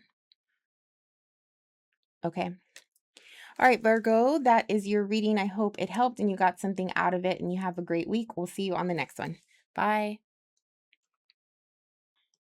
Hey, Libra, welcome into the reading. All right, let's see what's coming through for you. What is the vibe for the Libra, please? Libra group that I'm reading for today. What's coming through for the Libra this week?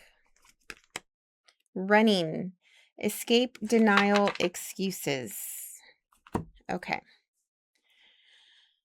All right, so something's coming up this week that is maybe scaring you a little bit, okay? Like it has you on edge or uncertain, right? Like uncertainty, maybe in like creating some sort of fear, not ready to face a consequence or not ready to face the outcome of a situation.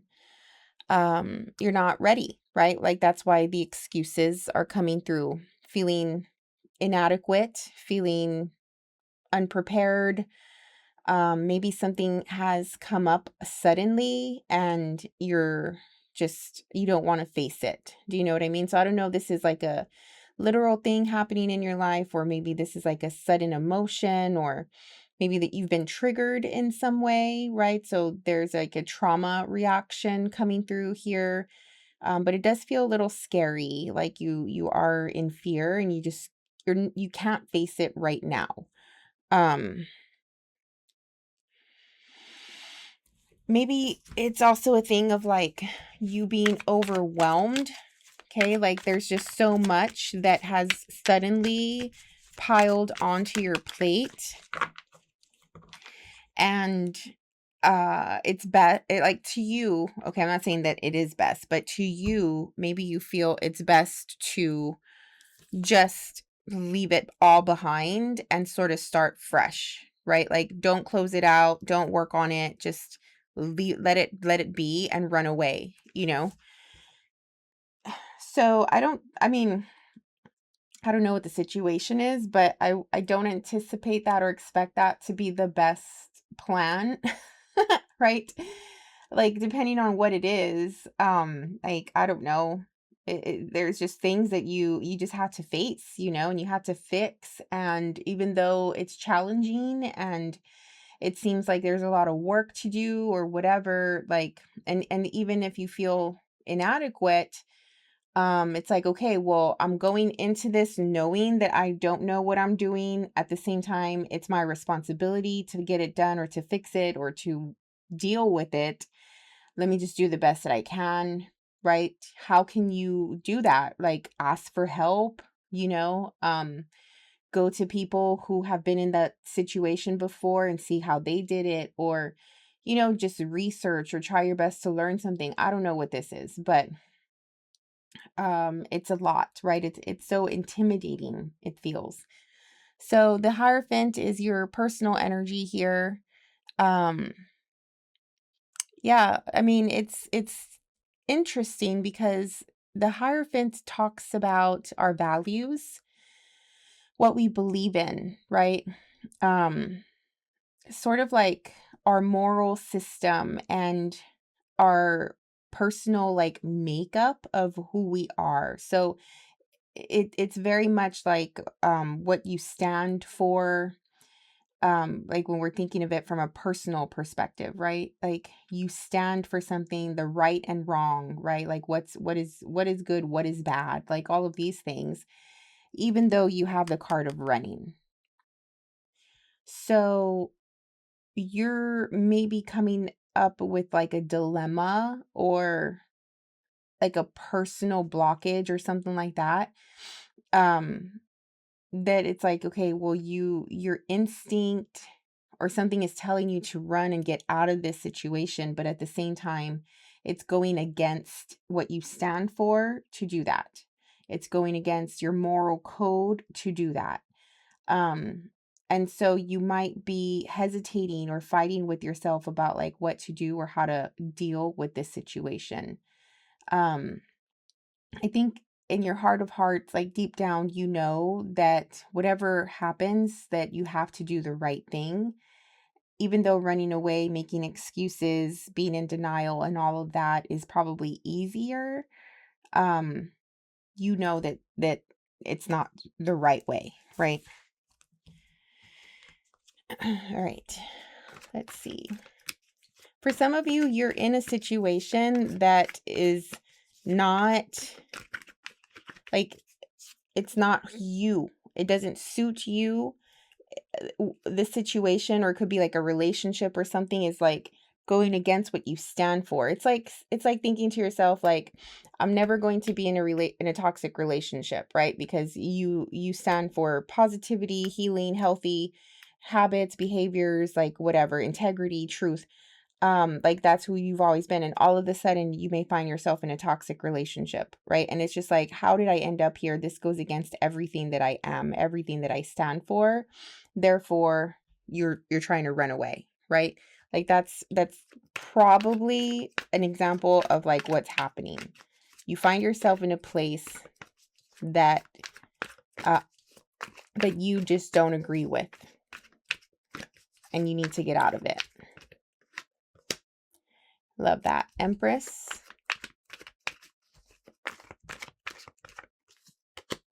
Page of Cups.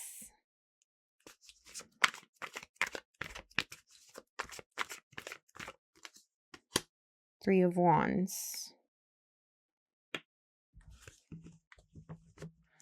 It's such a big energy with the Empress to be around this.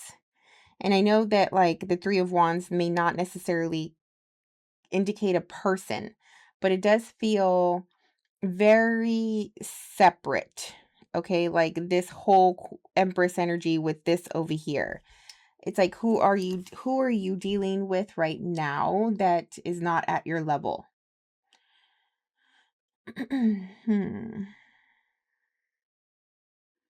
I don't know if this is you're teaching people, or you have like students. Maybe you are influencing, or you're an influencer. Like, people are looking up to you. People admire you. You know, they see what you've become, and maybe see parts of themselves in you, like goals, right? Um and so I don't know. The Three of Wands has to do with waiting for something that you've worked on, like waiting for results. People are waiting on you to deliver.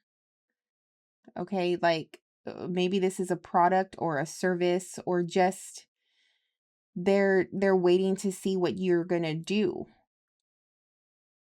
They believe in you, they support you, right? Like they're cheering for you. They have genuine interest in seeing the best for you. But they are waiting to see what your next move is going to be.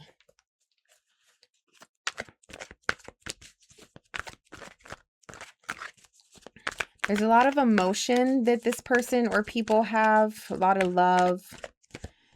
Whoever you're dealing with is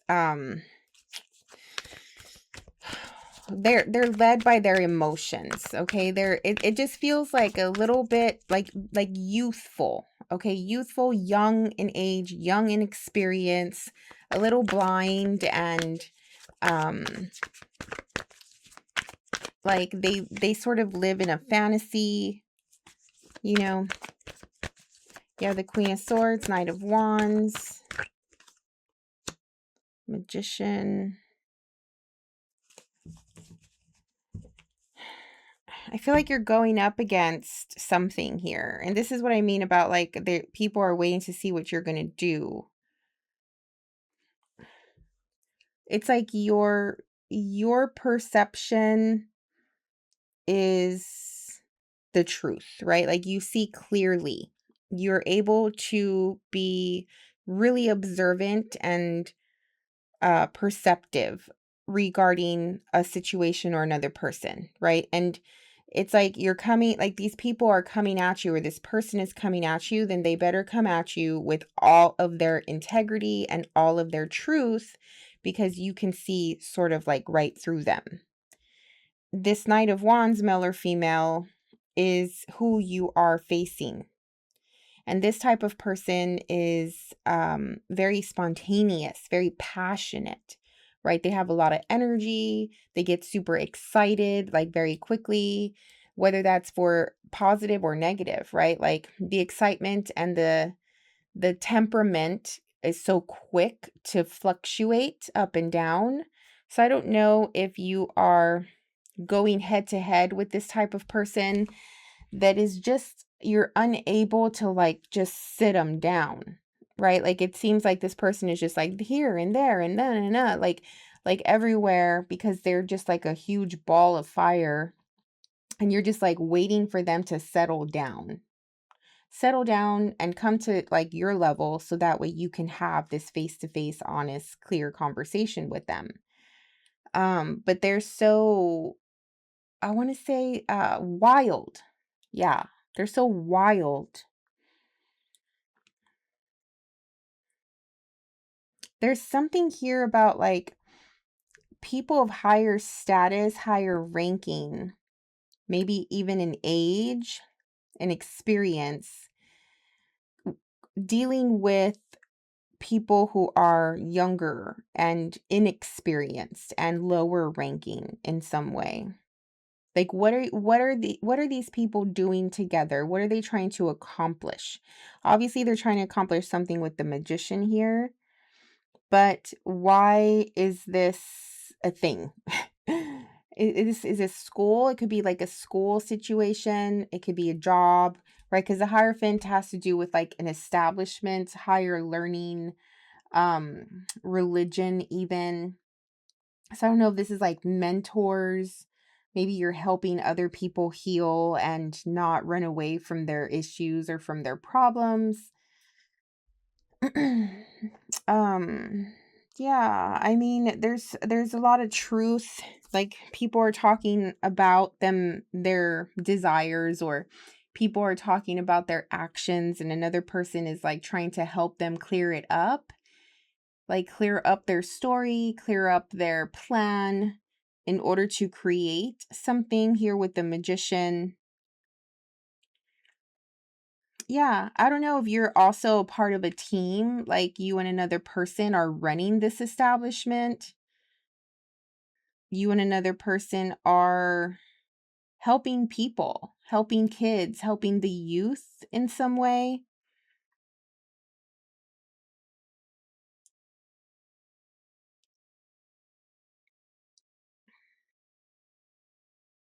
Yeah. I mean, if that's the case, then I think that, you're doing a good job here in providing them with the experience that you have, right? Like whether that is how you were able to materialize things in like your money, your job, your career, like things like that.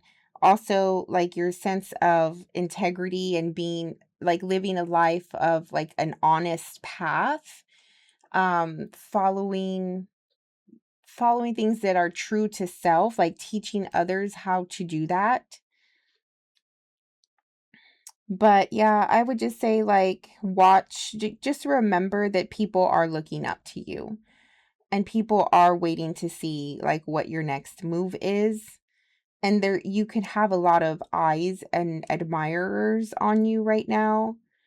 Um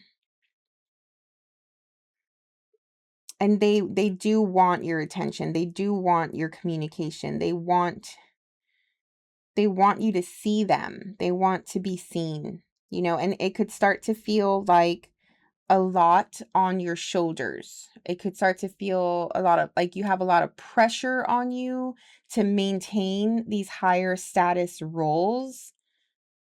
And maybe there is an instinct or a thought to like run away from this, and hide, because you're also just only human as well, right? Like people are putting you on these high pedestals, and you're trying your best to not let them down, but you're also just human. And maybe you are getting like fearful, right? Because I in the beginning it did feel like you were scared to face something. Maybe you're scared for others to really see the flaws that you have. And I do think that if that is the case, that there is somebody, at least one person, who pushes your buttons a little bit to show those flaws, and you're trying your best to maintain a certain persona. Okay. But either way, there's a lot of manifestation and creation happening here. Okay. You're building something with this team of people, with this identity that you have, whether that's in real life or on like some sort of platform or something like that. And so you're working at that, and whatever it is you're working on is true to you and to what you believe in. And I think that as long as you continue to just follow this, like whatever it is that's authentic to self, then you'll be on the right path, and you can't go wrong, obviously. All right, what is the takeaway message for the Libra, please?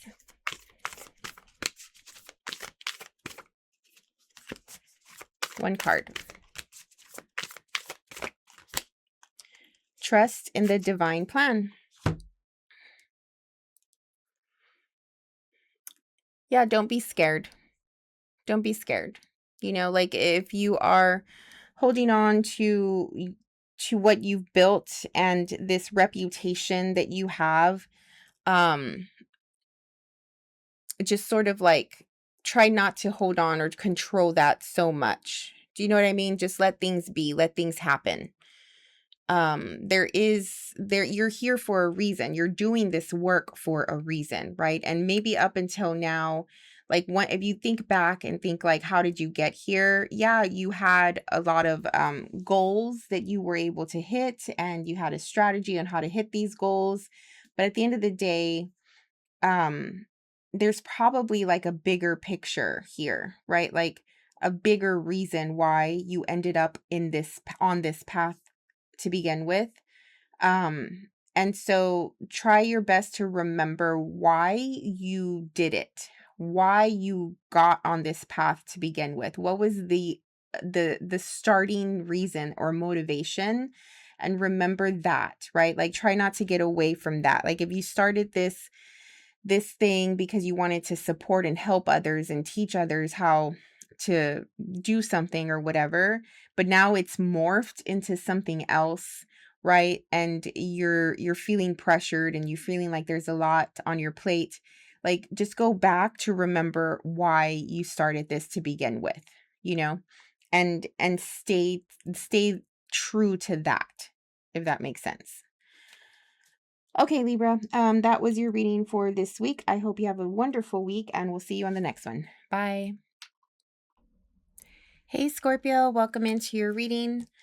All right, so let's see what is the vibe for the Scorpio, please. What's up with the Scorpio this week?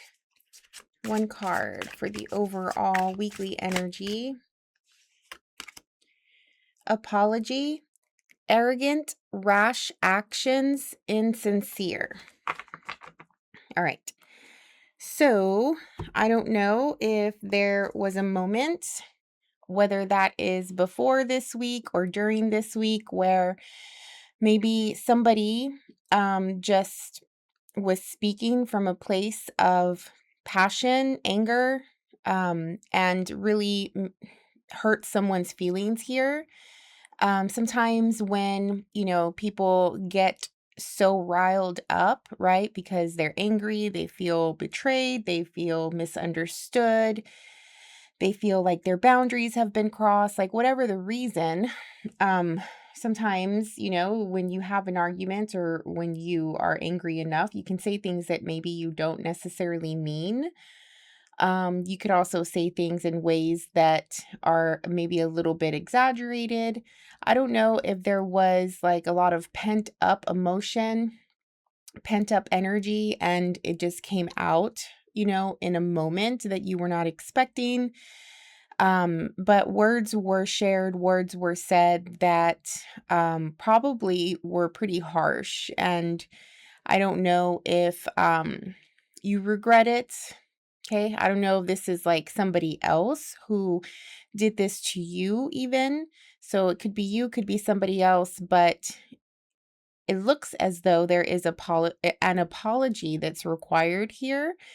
So I don't know, we'll see.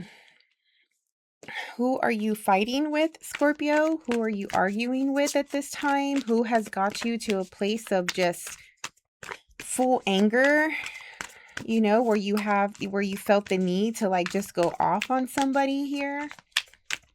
And if that hasn't happened, then it might be a thing of like, okay, it's going to happen, or there's an opportunity that may come up where, it might make you feel this angry.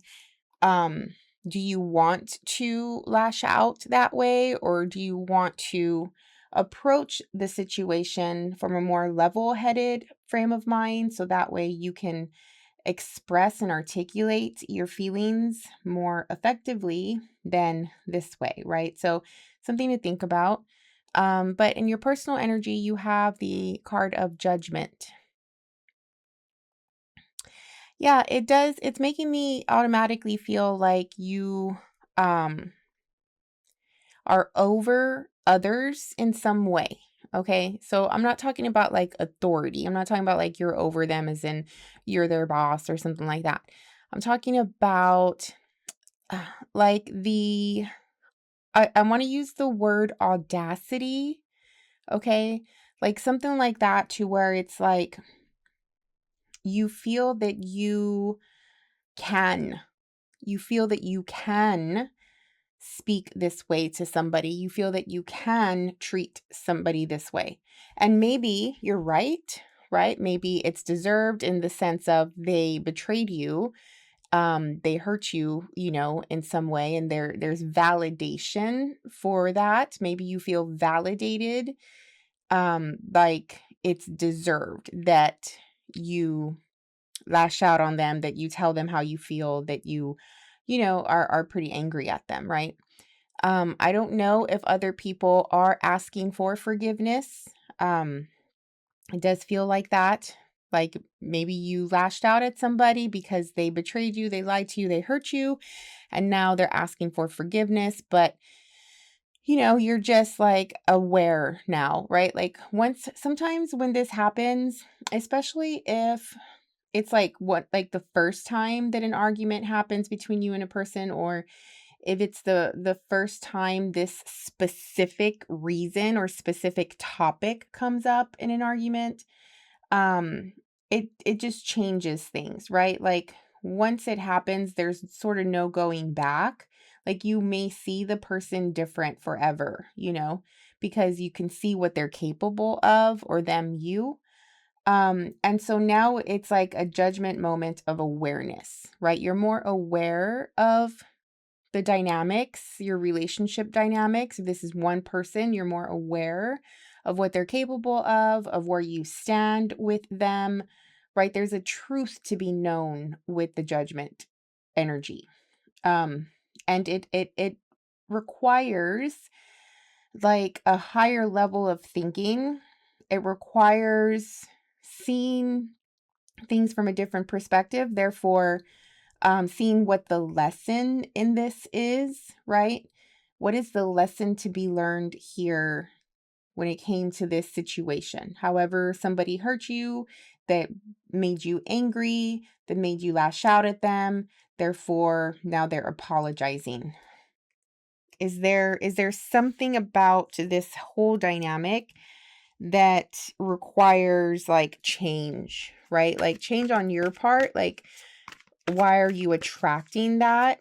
Why are you allowing that? What is it about you that has this type of energy in your life, or has this person in your life even? Knight of Cups, Six of Swords, Nine of Pentacles. Okay. So here's the apology, right? The Knight of Cups often denotes an apology. I feel like someone needs to be, like, they feel a need to be forgiven so they can move on to a more peaceful, restful essence, or like state of being. I feel like somebody is restless because they don't know where they stand with you. Someone's restless because they are like, they don't have the answers, there's no closure, something like that. Like there's still things up in the air, it feels like. And this could be you as well. I don't know who's who yet, but it does feel like something just needs to get back to equilibrium, right? There's a sense of chaos. There's a sense of like a little bit of messiness going on here in this dynamic. It feels like someone did mess up, right? It feels like someone did betray or lie or disrespect or something like that. And so therefore they may be just really overdoing the apologies and wanting to be forgiven and explaining themselves, and just wanting your attention, and all of that goes into that aspect of the relationship, right? So that way things can just get back to normal, and that way things can calm down. Okay. But I am getting like a single energy. I'm getting an independent energy. I'm getting just a one person, where maybe before there was two or multiple, now there's just one. And there's like focusing on self, focusing on your stability, your security, your independence, standing alone, basically, right? Doing something alone. And working hard for what you have alone. Okay. So, and this is like, again, rising above with the Judgment card, rising above this situation. Maybe the anger moment has sort of passed, and now it's just, okay, it is what it is. I need to move on. I see it clearly now. I see what this is now. And now that I have the truth, now that I have seen this, right? Like I know what I have to do next, right? I have to move on. I have to be on my own. I have to worry about myself. I can't depend on anybody else. Like, you know, that type of energy. Ace of Wands. Ace of Cups. Nice.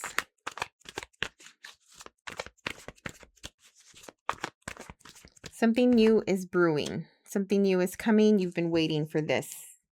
There's a new opportunity, a new emotional connection, emotional fulfillment, very different from what has transpired and what has happened. The universe is presenting that itself like, you know, this is your next step. This is your next journey. When you're in the Judgment energy, right? Like the Judgment card is the second to the last card of the major arcana, right? So after the Judgment comes the World, where things are ending. And after the World, you get the Full again, where things are beginning. So it feels like you might be waiting for this to come. Like it feels like either it's already there or it's about to get here, but you can see it coming. You can see the next phase of your journey, the next chapter, whatever this new passion, this new emotional connection that I don't know if you've been working on it. I don't know if you've already started this process, but it feels like you can see it coming toward you. So you're sort of anticipating it and waiting for it. And you've done the work. You're doing work to be ready to make room for this new emotional, passionate thing, right? Like there's fire and there's emotion here, like mixed together, fire and water. So this creates a very like steamy, passionate energy. And this could also be like your own motivation, your own momentum, your own energetic field of like really being connected to your passion and to like where you're going next, right? Like there's a sense of willpower and what is it? Like determination to follow through onto the next phase here and to move forward. And maybe the anger moment, right? Whatever happened that made you angry or whatever, maybe that also propelled you forward, right? You used that energy as a vessel or like as a vehicle to take you forward, to take you to this thing that you're looking for. So it's like focusing energy onto the right thing. Do you know what I mean?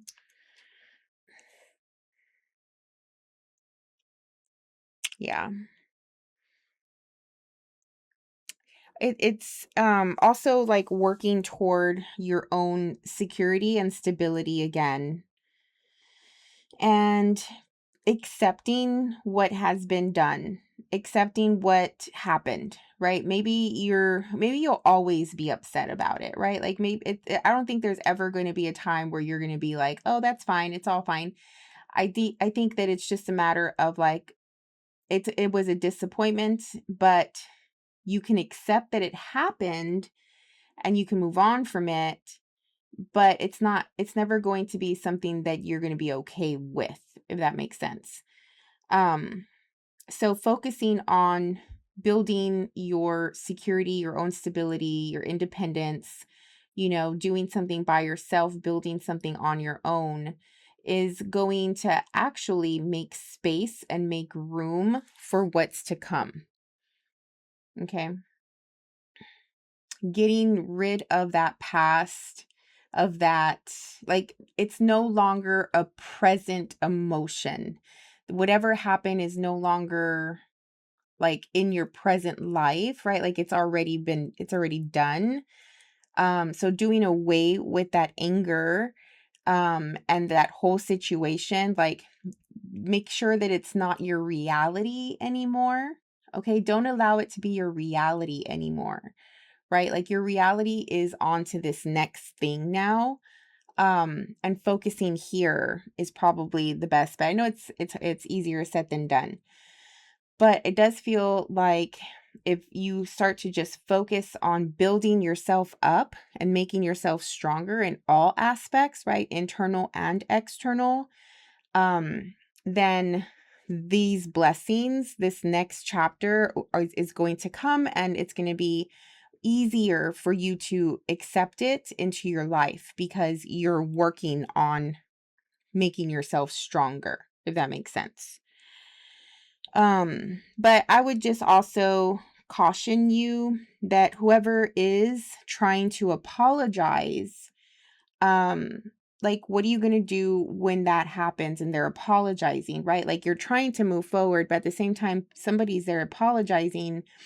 How are you going to move forward if they're still there, right? Like, are you going to accept their apology or are you going to move forward? Like, you can't do both, you know? So, something to think about.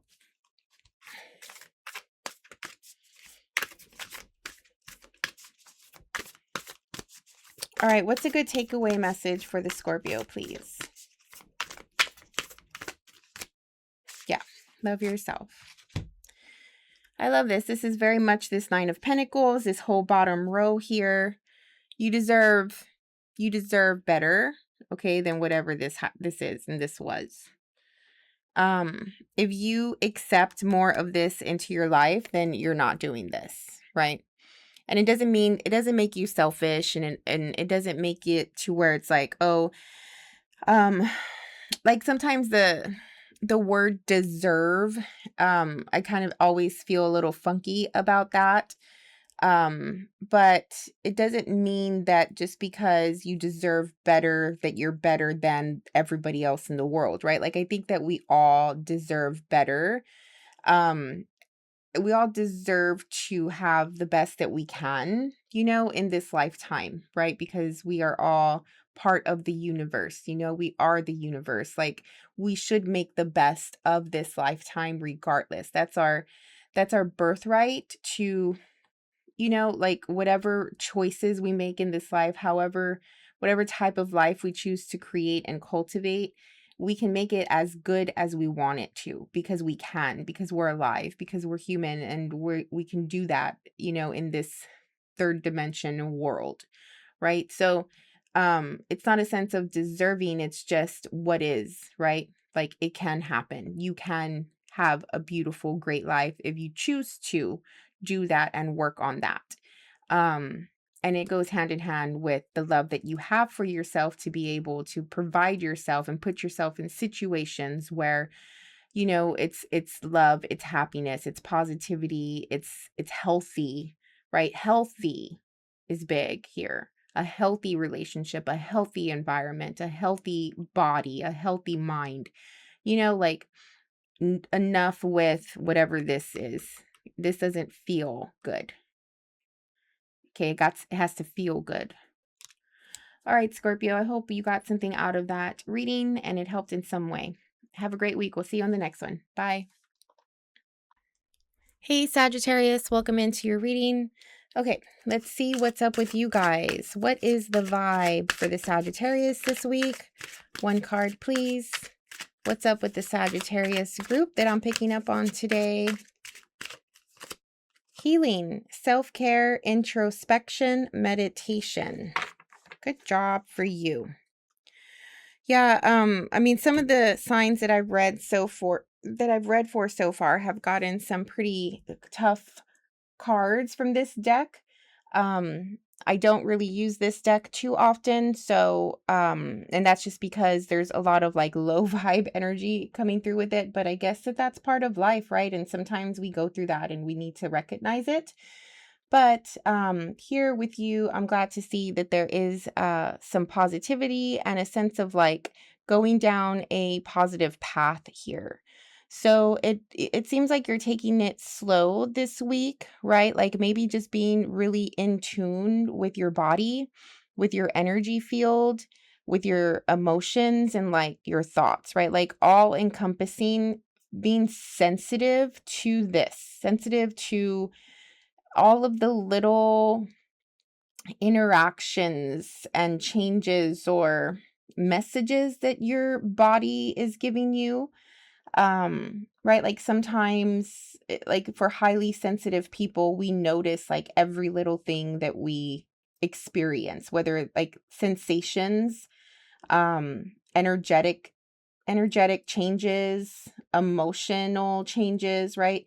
So I'm getting this for you at this time, like taking it slow. And every time that there is something that sticks out to you when it comes to the self, like you are sort of paying attention to that, right? Like why is your body feeling this way, or why are you feeling this certain emotion? Why have you been thinking this certain thought? And being present with this, like it feels like a conversation between yourself, and yourself, you and your body, right? Like you and your soul, your essence. um so being really present about all of these little things, and therefore examining that and thinking of ways or taking action in ways to heal, to make it better, to overcome, right? Overcome negative thoughts, or to heal from certain emotions, or to make your body stronger, like whatever it is. So that's how it's feeling to me, right? Like just taking it slow this week, paying attention, giving yourself time with yourself to love yourself. And it's a really beautiful feeling that I'm getting. Okay. In your personal energy, you have the card of the sun. I mean, come on. Like these two cards are practically the same. The sun, when it comes through, is a healing energy. You may be outside a lot at this time, right? And therefore, the sun, the vitamin D that you get from the sun, it could be very healing for you and your immune system, which is a positive thing. But overall, like metaphorically, spiritually, you're being blessed, right? There is a time of healing here. And it's also a feeling of like refreshment, like vitality, youthful, strong, just overall motivated and inspired, right? Like maybe you're getting a lot of things done and it's making you feel better and better after each thing that you cross off your list, or like you're just seeing your creativity just flow out of you. Like I do feel that too with the sun card a lot. Like when you have a lot of sun or fire energy coming through in a reading, like there's so much expression of creative, like being in flow, which is a beautiful thing. But yeah, like you're just coming across as the light. And I love that for you. All right, let's go into detail for the Sagittarius. You could be inspiring other people. You can be a beacon of light for other people, right? Like maybe they need to be in your presence so that way they can feel energized and they can, get up and do the things that they want to do, right? Like if they see you doing it, then they can do it too.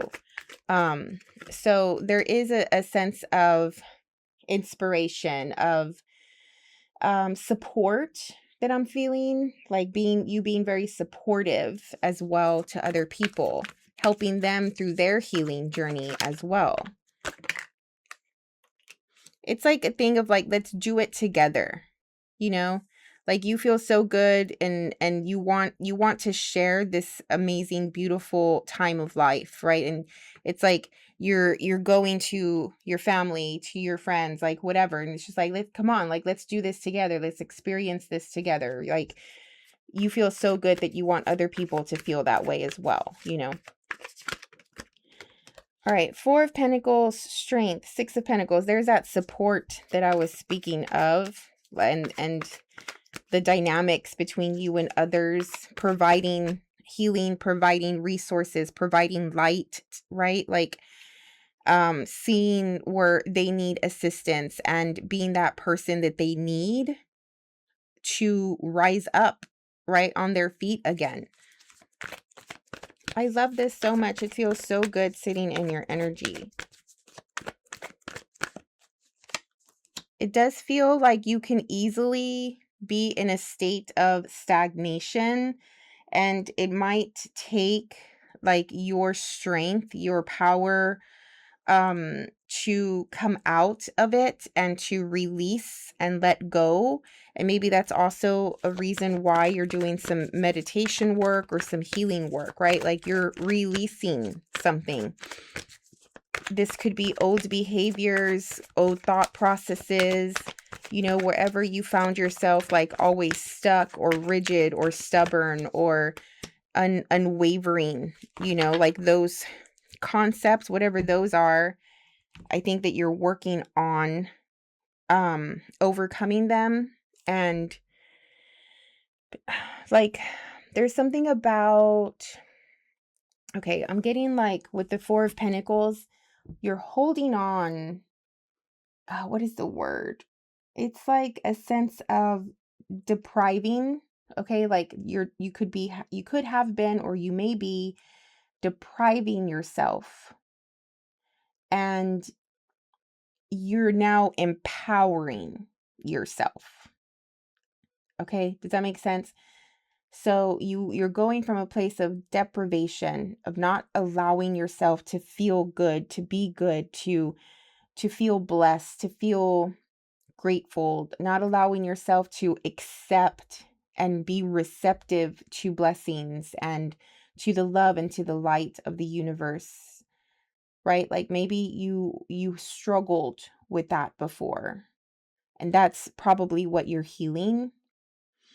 So now you're working on empowering yourself here with the Strength card to receive and to accept whatever it is that you're receiving, whatever blessings the universe has given you, to feel like you're not selfish if you say yes to these blessings, that you're not selfish to say yes to these opportunities, to feel grateful that you have the beautiful life you have and not feel guilty about it, right? Like, so here are a lot of these really very common thought processes and behaviors that humans have in life, you know, that sometimes we tend to sabotage our own blessings because we have this trauma that we haven't worked through that blocks it, right? Because we feel we don't deserve it, or we feel guilty of having it, or whatever. And I do think that you've worked on that, and it does feel strongly that you have. And so another thing that helps you to feel good about this is when you give back. It's not only you receiving the blessings and taking them, but it's also a sense of you being able to give back. And when you give back and when you're generous and when you support, is it makes you feel better about the blessings that you have, if that makes sense. You also have Two of Cups here, which is a relationship dynamic. Two people who are working on streamlining something, who are working on making something better. Maybe you're working on, right? Because you're King of Wands here, could be you, male or female, but it does feel like this King of Wands is, what is the word? Like refining certain parts of self, or just making something better as it relates to a relationship. Okay. So there's like, so if you put yourself in a relationship dynamic and you think of how do you show up, and then thinking like, okay, well, I can do better here. I can do better with this. I can do better by giving examples, right? Like, okay, maybe I don't listen enough, right? Maybe I don't take time to really pay attention to my partner, right? So I can do better from that standpoint. Or maybe maybe my partner is asking for more attention or physical, attention, right? So maybe I can do better in that standpoint. Like certain things of just thinking or identifying how a relationship dynamic can grow, can flourish, right? Like the flaws in the relationship, the things that maybe you tend to fight about, or the topics that bring up a sense of tension. Maybe two people here, mostly you, are identifying these things to work around that, to find a way to work at it. So it's also very, I don't know, it's like overall, right? Because you're doing so much of this healing work that it's starting to trickle into all aspects of life. And it makes me feel like you are in flow, and like you see how being present and aware and like fixing certain parts of self worked. So now that you know that it's work, like that it does work, you're trying to do that with every part of life. Does that make sense? Now that you know that healing is real, now that you know that you can overcome, certain conditions, whether that's like an emotional thing, a traumatic thing, past experiences, like now that you know that you can just be overall better, a better person, now it's starting to like trickle into other dynamics, other parts of life, trickle into relationships and other situations where it's like, okay, well, if I was able to heal this part of self, I can also help make this part of my life better, and make that part of my life better, and make that part of my life better by doing the work, because I know that it works. Do you know what I mean? So it's starting to like expand and spread throughout the rest of your life, which is also amazing. All right, what is a good takeaway card for the Sagittarius here?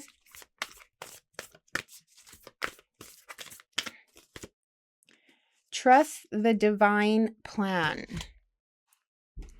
I just felt like it's your plan, right? Like maybe you're the divine, but it is your plan. But either way, maybe you've just learned to release, let go, and trust. Do you know what I mean? Like when you flow, when you're flexible, when you're adaptable, and at the same time when you're trying to do the right thing and you're present and aware, um and you just allow the universe to take you where you need to go, to present you with the moments that you need to take advantage of, to like trust that it's all going to be okay, that you're always going to be in the right path or have everything you need, or things like that. Instead of holding on tight, instead of trying to control or not giving up, or so there is something here about like you have you're starting to cultivate, if you haven't already, a really solid relationship with the universe, which is also very supportive in this process. Okay. All right, Sagittarius, that was your reading. It was a beautiful reading. I hope everything turns out fabulous for you and you have a wonderful week. We'll see you on the next one. Bye. Hey, Capricorn, welcome into the reading. All right, so let's see what your vibe is for this week. Oh, okay. Narcissist, egotistical, opportunist, fragile. Like, I don't know if you listened to the intro, but this is exactly why I don't use this deck. I did say, like, I was trying to pick out the decks that I wanted to use this week, and this one kept calling me. I kept coming back to it for some reason. So at some point I was just like, I submitted and I was like, okay, we're going to use it. But I typically don't use this deck because of this. Not, I mean, probably this card. I don't know. I've never even seen this card, but like cards like this and these types of decks. But for whatever reason, we're here now and we're using it. So let's go with it. All right. Egotistical, opportunist, fragile. I don't know. I mean, if, okay, so this could be you, this could be somebody else, obviously, right? There is, there's like it feels like if this is you, you don't know that you may be coming across this way. You're just feeling really good. Do you know what I mean? Like, you're feeling proud, you're feeling accomplished. Maybe you feel like you look good right now. Maybe you did something where others like you got positive results. And so there could be a little bit of like big-headedness, or maybe people in your environment are feeding into your ego and making you feel good as well, which is a possibility. So I don't think it doesn't feel right now that it's coming from a place of malicious intent. I don't feel it's coming from a place of selfishness or I just feel like it's just more unaware. Like unaware that you feel this, that you're coming across this way.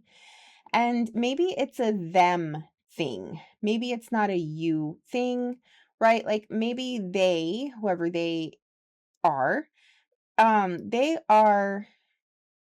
your presence is like affecting other people and their vulnerabilities or their shortcomings, their faults, the things that they're critical about, right? Like your presence is making other people feel inadequate, but that's not your problem, right? And that is also a thing with narcissists, or perceived narcissists, because I do think that people throw the word narcissist around like just very generically.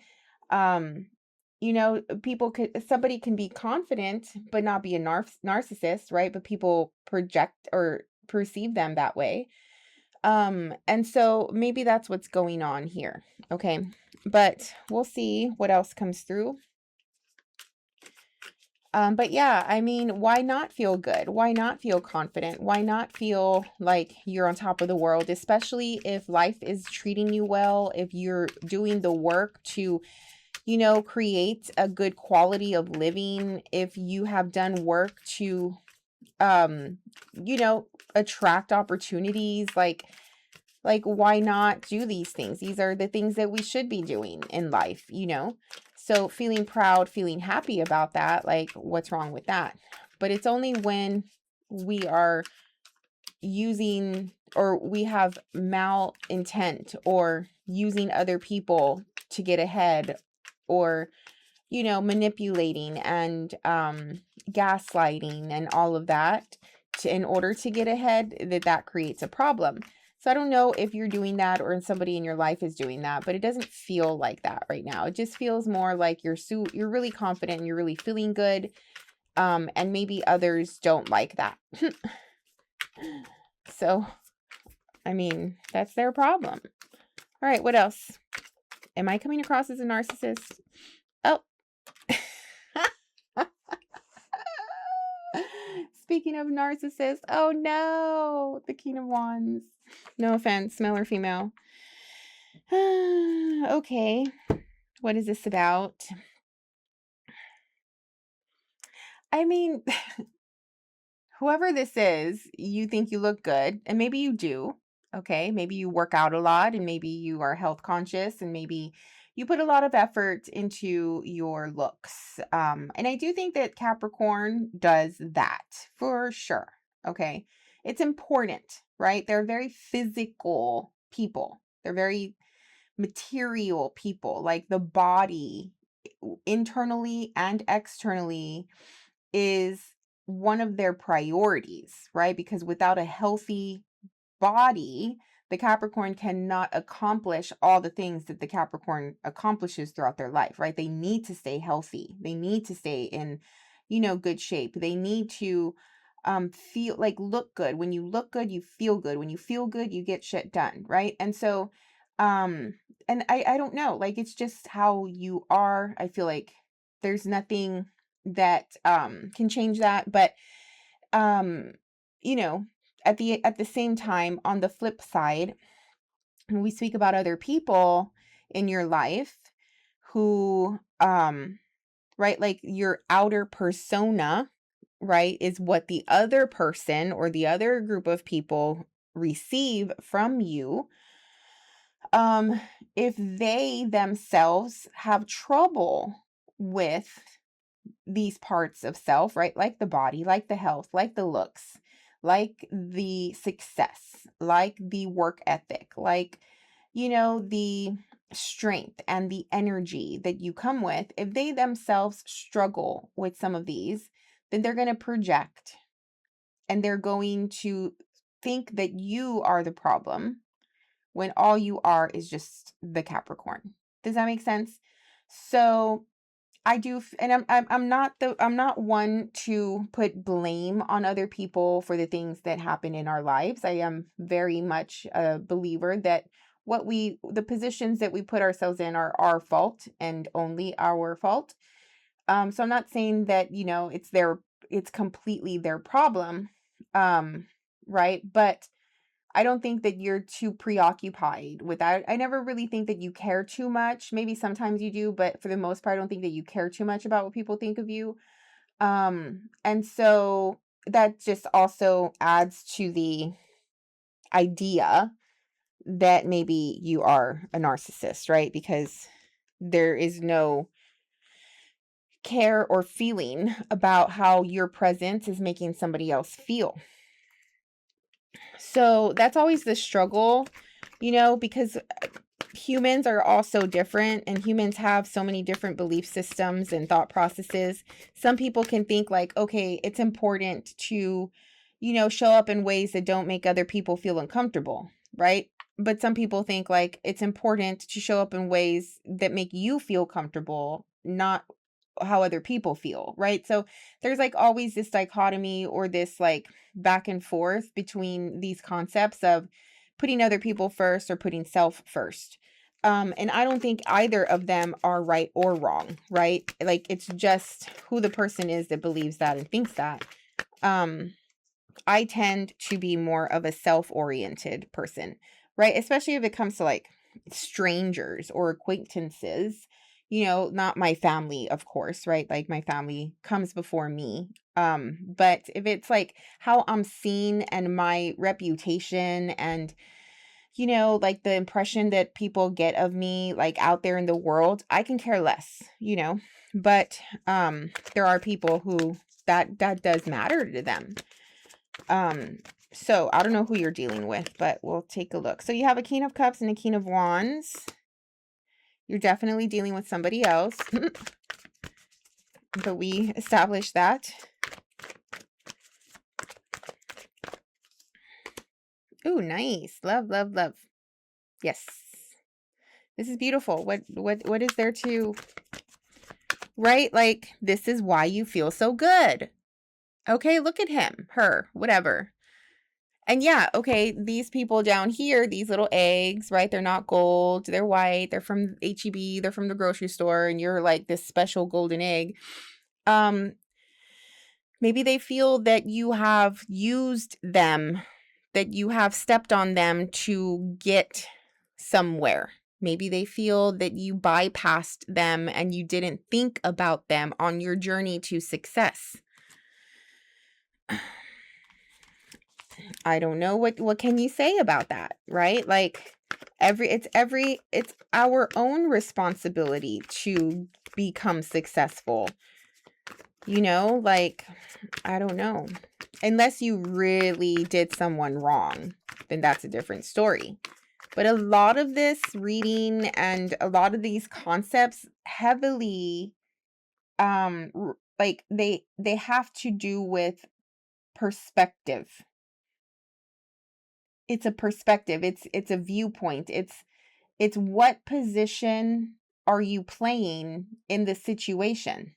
Are you this character, the Capricorn, the egg on top, or are you the egg that feels like they were being stepped on, right? And so therefore the perspective changes. It's the same situation, but you can see it from one side, they can see it from another side because they're in a different position. None of it is true and none of it is false, right? because our perception is our reality. So, I mean, I don't know if this is bothering you.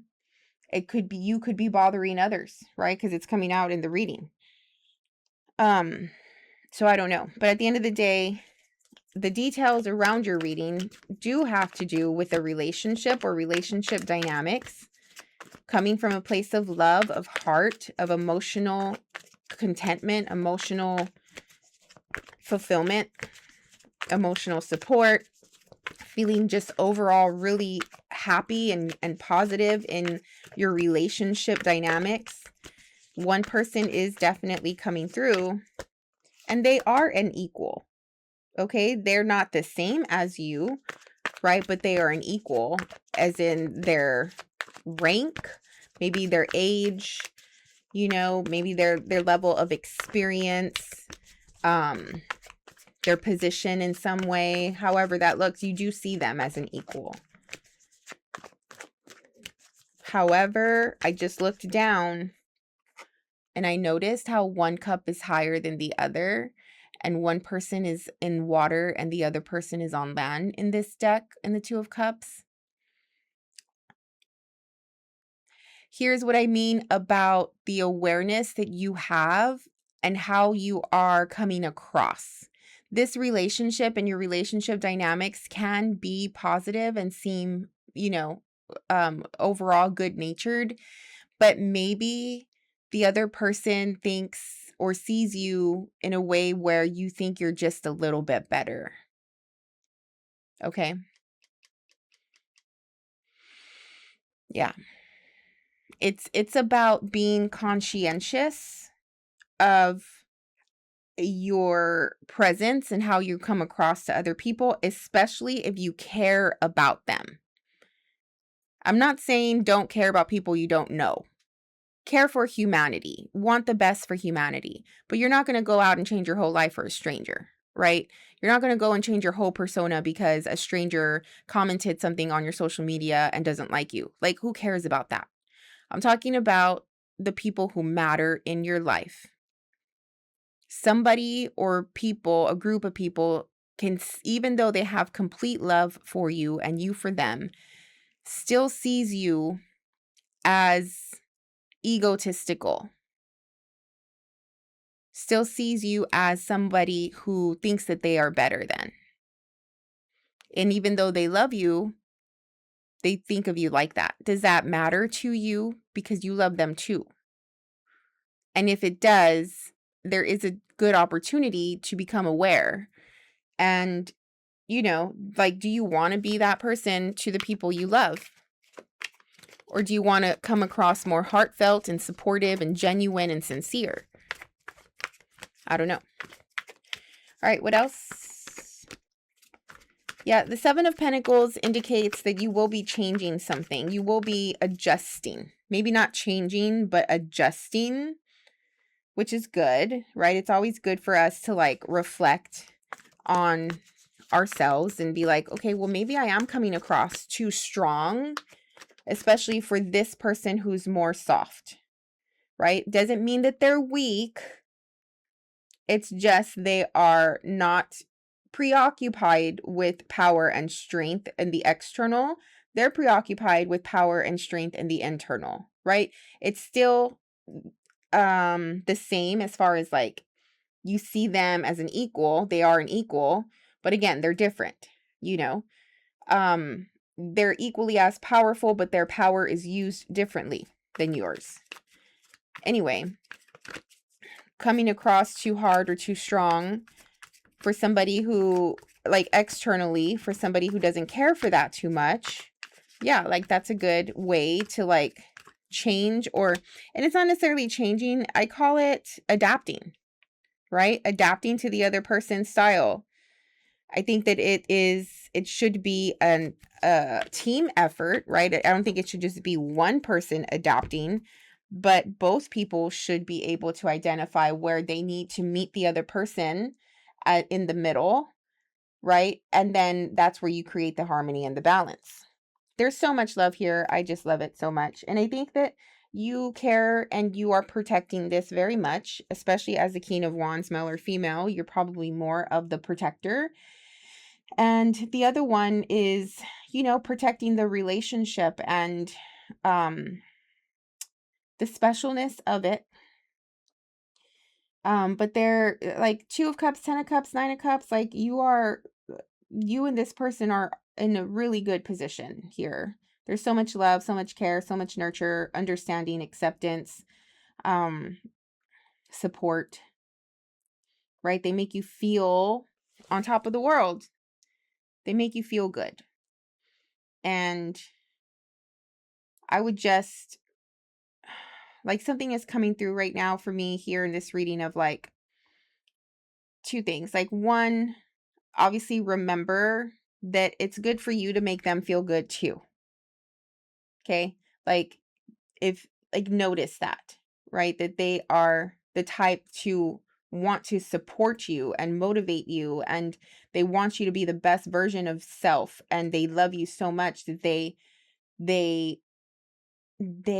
support you in these ways where they make you feel better than, I don't know, right? It's hard for me to explain that. But at the same time, like, do that for them too. Like, maybe that's what's missing, you know?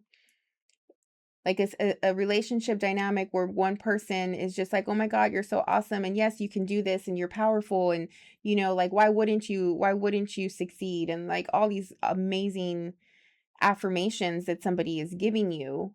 And they're heartfelt and they're sincere, you know, but don't just take them, give them back as well. Okay. And maybe that would, like, fill the gap. All right. Okay. Let's get a good takeaway message for the Capricorn. Oh, I'm going to go with the first one. Have faith. Love that. Yeah, maybe this relationship, this dynamic is making you feel like you can have faith again. You can have faith in people again. I think that it's hard sometimes for the Capricorn to really put their faith in another person because, 1, they've been let down so much. 2, they live a life of being alone and doing everything on their own, even when they are in relationship. But just overall, like, you can believe in another person again. You can, right? Like, I don't know, not be afraid. Not be afraid to love, not be afraid to put your faith in another person, and have faith that this thing can make it past those walls that you have, right? Like, most of your relationships, especially if you're an older Capricorn and you've already like gone through some shit, most of your relationships have a cap. They don't go past a certain point. And I feel like in this one, you can have faith that this one will stand the test of time and overcome the test of your boundary that you usually put up. That's like, that could just go into a whole other reading, and we're not doing that today. So, but yeah, that is your energy and your reading for today, Capricorn. I hope you got something out of it. Okay. Have a great week. We'll see you on the next one. Bye. Hey, Aquarius, welcome into the reading. All right, let's see what the vibe is for you this week. What's up with the Aquarius group that I'm reading for this week, please? Aquarius, 1 card for the weekly energy. Hopeful, inspired, optimistic, success. Love that. One of the few signs so far that have gotten a positive card out of this deck. It's always so good to see you in this state. Okay. Where you are not overthinking and are not stressing out, and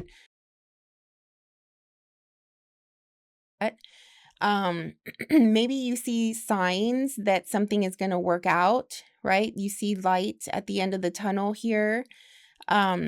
like you have thought it through and you have gone through your plan over and over, and you just feel really confident in it that if you do this, you're going to get the next thing, and then the next thing, and the next thing. Like it feels like one step after another, right? Like stepping stones. There you go. It feels like stepping stones. And it's realistic to you. It's a realistic strategy. It's a realistic outcome. Like it's doable. You feel capable, you feel like you have the potential, you have the resources, you have the motivation, and you like the path. You like the path that you're on right now, which is a beautiful thing. All right, what's coming through in the personal energy, mind, heart, body, soul for the Aquarius? 8 of Swords. Okay, so this is very different from that as far as the mindset. In your personal energy, I don't know. It is making me feel like you feel like not too in control of the path. But at the same time, it's like, okay, I'm just going to believe and I'm just going to have faith, right? Like there could be energy of you not being able to make any moves right now for whatever reason, right? Like the universe just maybe has you stuck a little bit, but there is also a belief system that you have that's maybe like, okay, well, I get that I'm stuck. I get that, I can't really make any headway right now, but I have faith that I will. Right? Like I have faith that I'm here. I'm put here for a reason right now. I'm not meant to make this move right now, but it's not forever. It's for right now, right? Like maybe there is still hope that you have, obviously with the hopeful card, that this phase here will pass. And once you're out of this, then you'll be able to make moves and move forward to your intended goal. But it's like, and I'm also getting an energy of like finishing things up. You need to finish something up. There's like unresolved stuff. And if this has to do with unresolved stuff, as in you have to finish a project at work in order for you to take a vacation, then okay, granted, right? Like do that. But if this is unresolved, unfinished things of like you need closure from a previous relationship, like don't even bother. Who cares? Okay, just keep going, right? Like there's no sense in putting yourself here just for the sake of closure, right? Because it's like, oh, I can't move forward unless I don't know, have this dramatic moment that closes out this relationship. Like that's unnecessary and it's foolish. I am a big believer also of these swords are self-created with this card, the 8 of Swords. All right. This is a mental thing. We put ourselves in these like limiting mental constraints. And yes, sometimes they feel super realistic. But if you step outside of yourself and sort of like look at yourself from a third person point of view, you can clearly see that you have the ability to unwrap yourself from this, whatever has you held down. You have the ability to take the mask off and see again. You have the ability to just walk away and walk out of this perceived bind that you're in. So there's something powerful about that as well. Like once you realize that you have that ability, you've been limiting yourself, excuse me, you've been limiting yourself for so long that maybe this is all you know how to be, right? Like you've never felt true freedom. Because when we talk about freedom and being free, we're talking about like free in our minds, free from the constraints, like I said, that we put on ourselves. 4 of Swords, the Hermit,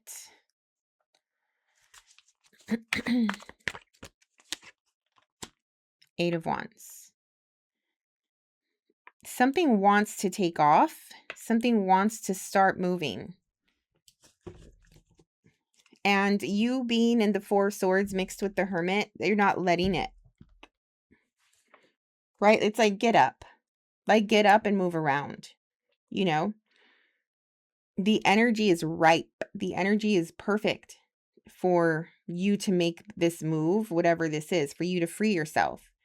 There's something like, it feels like a presence hovering around, just sort of waiting. It's like if you're in your house and like, if you look out the window, right? Like there's someone there to pick you up and they're just like waiting for you to come out, right? That could be literal or metaphorical, but, you have to make the decision. You have to make the choice to free yourself, to get out of this place that you're in. It does feel like you're very comfortable here, you know, just being like not making any decisions, not making any moves, you know, like you're telling yourself, I'm healing, right? Like I'm just chilling right now because I'm recovering or I'm healing from the previous thing that I just went through, right? Like I just went through something traumatic, or I just went through a heartbreak or whatever, right? Because before the Four of Swords is the Three of Swords. So obviously you're coming out of some sort of pain and hurt. Okay. So you're telling yourself that you're healing and that's what you're doing. But are you really? Like, I don't know. It just makes me feel like the healing comes from taking the action and pushing forward. You can heal during that time of experiencing yourself moving on, right? Like if you're in a state of healing and you haven't really taken any action to like push yourself past a certain threshold, then you're still essentially there in the wound. Okay. Like it's like this saying of like, how can you can't heal if you go back to the thing that hurt you. So if you haven't pushed yourself out of the wound of, right, like then that means that you're technically still there. You're technically still in that pain. So what I'm trying to say is it feels as though you're not really making any headway when it comes to your healing because you're still living it. You're still living in it. Whether that's literally like you're still in this relationship that hurt you, or you're still living in it as in you're not moving, you're just in your house, you're being a couch potato, and you just reliving the story over and over in your head instead of actually getting out, getting up, making changes in your environment, making changes to yourself and your body, making changes to the decisions that you're making, you know, and really taking advantage of the external. In this situation, it's the external environment that can really help you get out of the wound, so to speak, and propel you forward. And during that time of forward movement will also be healing. Okay. What else? Nine of Pentacles. Beautiful. Yeah, this is like doing the work, you know, your craft or whatever it is that you make money with, right? That your passion, the things that you take care of, your pets, your plants, you know, your creations, your artistic creations, like your house, whatever that is, that makes you just feel productive, that makes you feel like you're getting something done, right? Like this feels like when we need to ground, when we need to heal, when we need to come back to self, what should we do? We should go outside. We should go outside and connect with nature, right? Like we always come back to self. We always come back to this solid grounding place when we are outside with nature.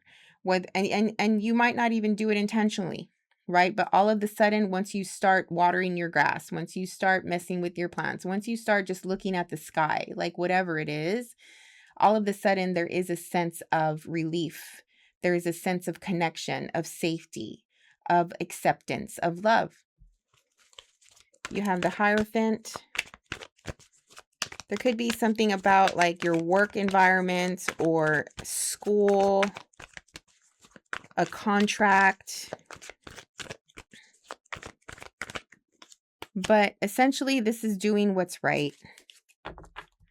The Hierophant is about doing what's right to you, your values, your belief system, what's right to you, like as far as like who you are as a person, as a human being, your soul, what you stand for, what you believe in. And like following that, letting that guide you. What do you stand for? What do you believe in? And allowing those concepts to guide you to where you need to go next. And may they always guide you. When we come away from these things is when we get lost. When we get away from these parts of self is when we get hurt. I think that there's something within you that's telling you that you need to destroy and finally do away with this feeling of I cannot get out of this pain.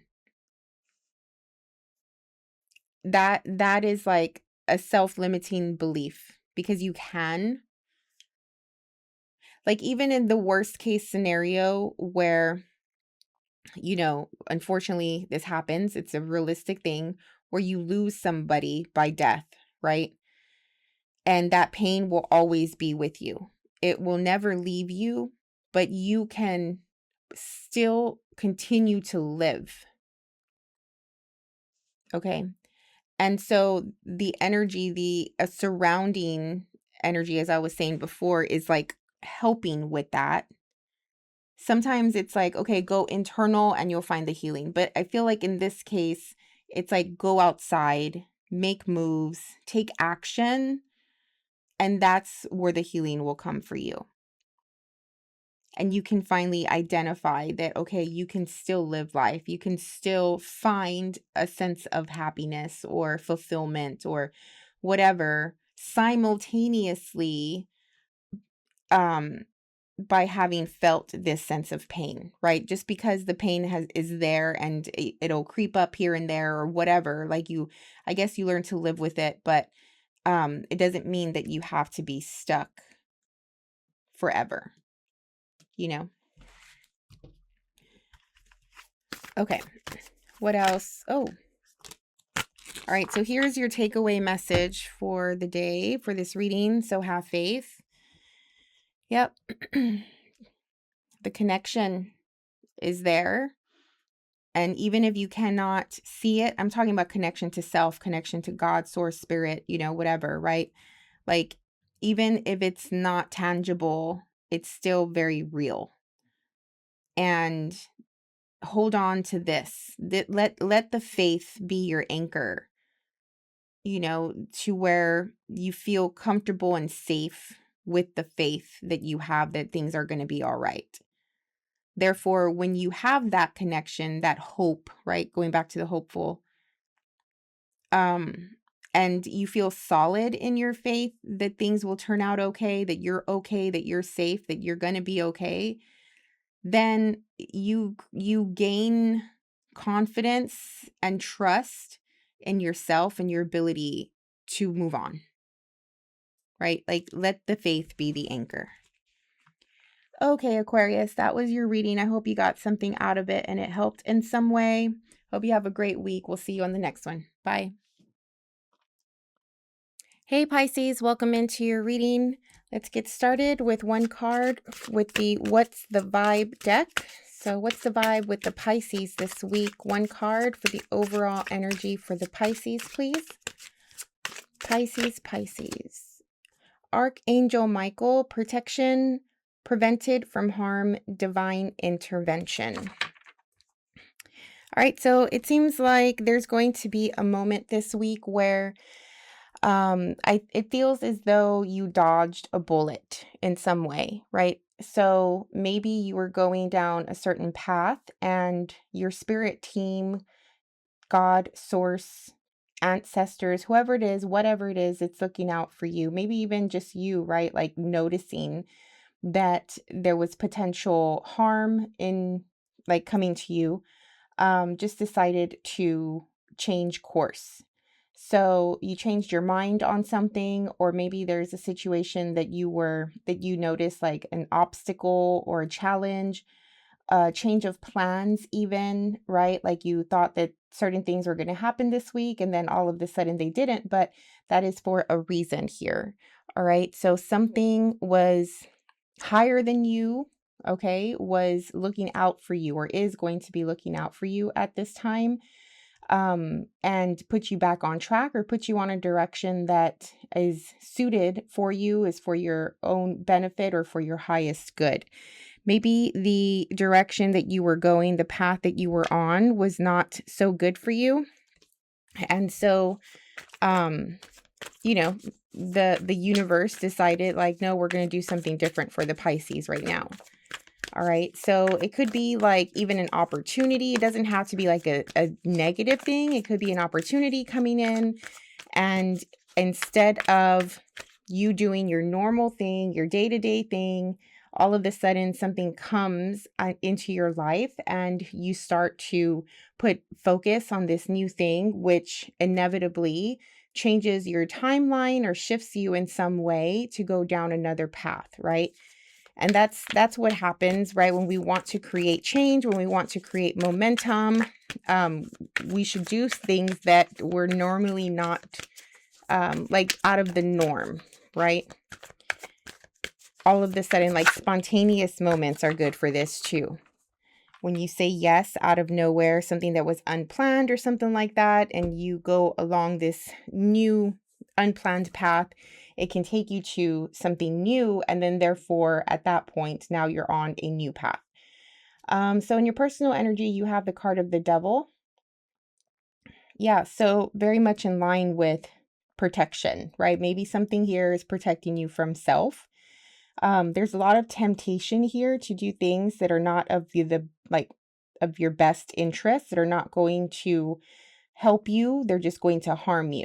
Okay. So this could be spending a lot of money or, investing in something stupid that isn't going to gain any results, or, it could be making just really bad decisions, decisions that may potentially impact the quality of your life, decisions that may impact, the quality of life of your closest people, your loved ones, your family. So I don't know what this is, but it does seem as though you just want to sort of destruct a little bit, um, and feed in to your desires in a way. Maybe you're desiring something really strongly and you want to fulfill these desires. But at the same time, something happens or needs to happen that it's like I'm getting like the good side and the bad side, or like the good angel and the bad angel or something like that, right? Like it feels so good but it's so bad type of energy. um I don't know. If you find yourself like wanting to go toward certain desires and maybe even like addictions or vices or things that are just not good for you, like you shouldn't be doing that, right? But it's hard for you to accomplish that, then there is something else at force at play here that's trying to protect you and prevent you from harming yourself or harming others. And so I understand how maybe it could be difficult for you because you feel so strongly about going toward this thing, but at the same time, like using control or self-restraint to stop you, right, from going toward or going all in to this temptation.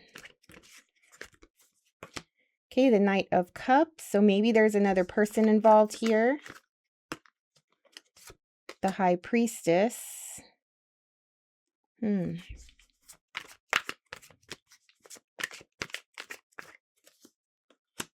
Four of Wands. So these are really beautiful cards. All right. I mean, this just talks about you being in touch with your intuition, with your higher self. It looks as though you have maybe romantic feelings or loving feelings for another person, or just love in your heart in general. And in your home life, in your day-to-day life, right? Like things just feel good overall. It does feel like you have something to celebrate, something to look forward to. It feels like you're telling yourself like you're proud of yourself for following your heart, for following your intuition, your instincts, because they're taking you toward this more lovely, heartfelt, happiness, right? Optimistic place in life. Your home life, your partnerships, your family, all of the things are just very harmonious. There's a lot of abundance that's there. Maybe it could be like material abundance or money, but I'm also getting like just more love, connection, unity, harmony, like these types of things. And I think you want to go toward this. You want to feel this always. Do you know what I mean? Like you want more of this. You want to expand on this. You feel like you're in the right track, like you're at the right place. Like this is the right thing for you right now. And like I said, there could be another person involved here where you are giving your cup of love, giving your cup of care here with the cup card and the knight. There is action that's being taken. So you're probably like making plans or showing somebody or others how much you care and how much you love them. This high priestess could be another person in your life, male or female, who you are going toward, who you want to connect with and create this overall, really good family oriented partnership type of dynamic here with the Four of Wands. So far, these are amazing, beautiful cards. And maybe Archangel Michael is here to say like, hey, you got to protect this thing. You got to protect the thing that feels so good here. Why are you coming through as the devil in your personal energy? All right.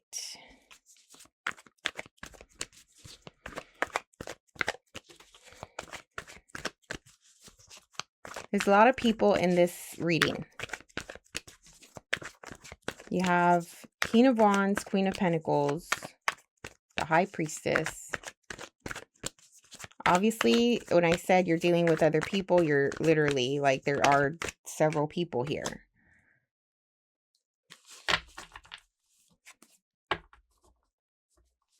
I feel like if any of these people are associated with the devil card, the devil energy, that's this King of Wands, male or female. Because the King of Wands does depict somebody who is extremely passionate, and who is led by like their lower chakras, their root chakras, right, where the desire comes through in physical ways. And maybe you want to go toward a Queen of Pentacles, male or female here, who you find desirable. This person is very earthy, right? Like very abundant, materially. This person could, work a lot in the land, work a lot in the home, has a beautiful home, has beautiful things that they have worked for, that they have created, that they have built by themselves or like with their own hands. The Queen of Pentacles, male or female, creates, right? Like they build strong foundations and, they create homes, they create unions, and they're there for other people, right? Like they're very resourceful. Like they're almost the energy of the Empress, I would say. And I think that you see a lot of potential in this person. Somebody that is able to be this way and live a life like this, like maybe that is admiring, like you admire them for that. The Sun here with the Four of Wands, I mean, this is just like really positive energy. Like this is a blessing, right? The universe is blessing this union. The universe is blessing this connection. you know, and I think that a lot of it had to do with the fact that you were just following your instincts, you were following your gut, you were following your heart. You were connected to your higher self here. Maybe it was like, I don't know, but I feel guided toward this person, or I feel like I have to go this path. And maybe the path that you were on before was not the right path, right? And now that you see that there is hope, there's light at the end of the tunnel, there's a goal, right? Like you see, you have a vision that you want to attain, right? Now that you have connected or come together with this type of person who is creative, not just in the artistic sense, but creating as in they manifest things in life. And so you see that there's possibility, right? You see that there is a chance for happiness and partnership and unity. And it's very exciting, you know. But overall, maybe the devil is just the fact that you want it so bad, right? You want it so bad that maybe you've become obsessed. Maybe you become like you're overdoing it, like you're working really hard at it, or you know, like it could be too much, right? Like if you're not careful, especially as a Pisces, when you're super excited about something and you have this fantasy in your head and you're romanticizing the situation and all of that, like you can, no offense, but like you can be too much, you know? So I would say like be more aware of how you're coming across. Like it's one thing to be really excited and to work at this goal with this other person, to work at creating this relationship or this dynamic in some way, this partnership. But you don't want to come across too hard. You don't want to come across as though you are clingy or controlling or possessive or obsessive, because you never know how that can, you know, feel to the other person, especially a Queen of Pentacles, right? Who is more grounded and down to earth and has common sense and has good insight and, you know, can probably see through it, can probably see past, like they don't have rose-colored glasses. They're not living in fantasy world the way you can. They don't romanticize. They're realistic, you know? So I would say to try to meet them at their level here. All right.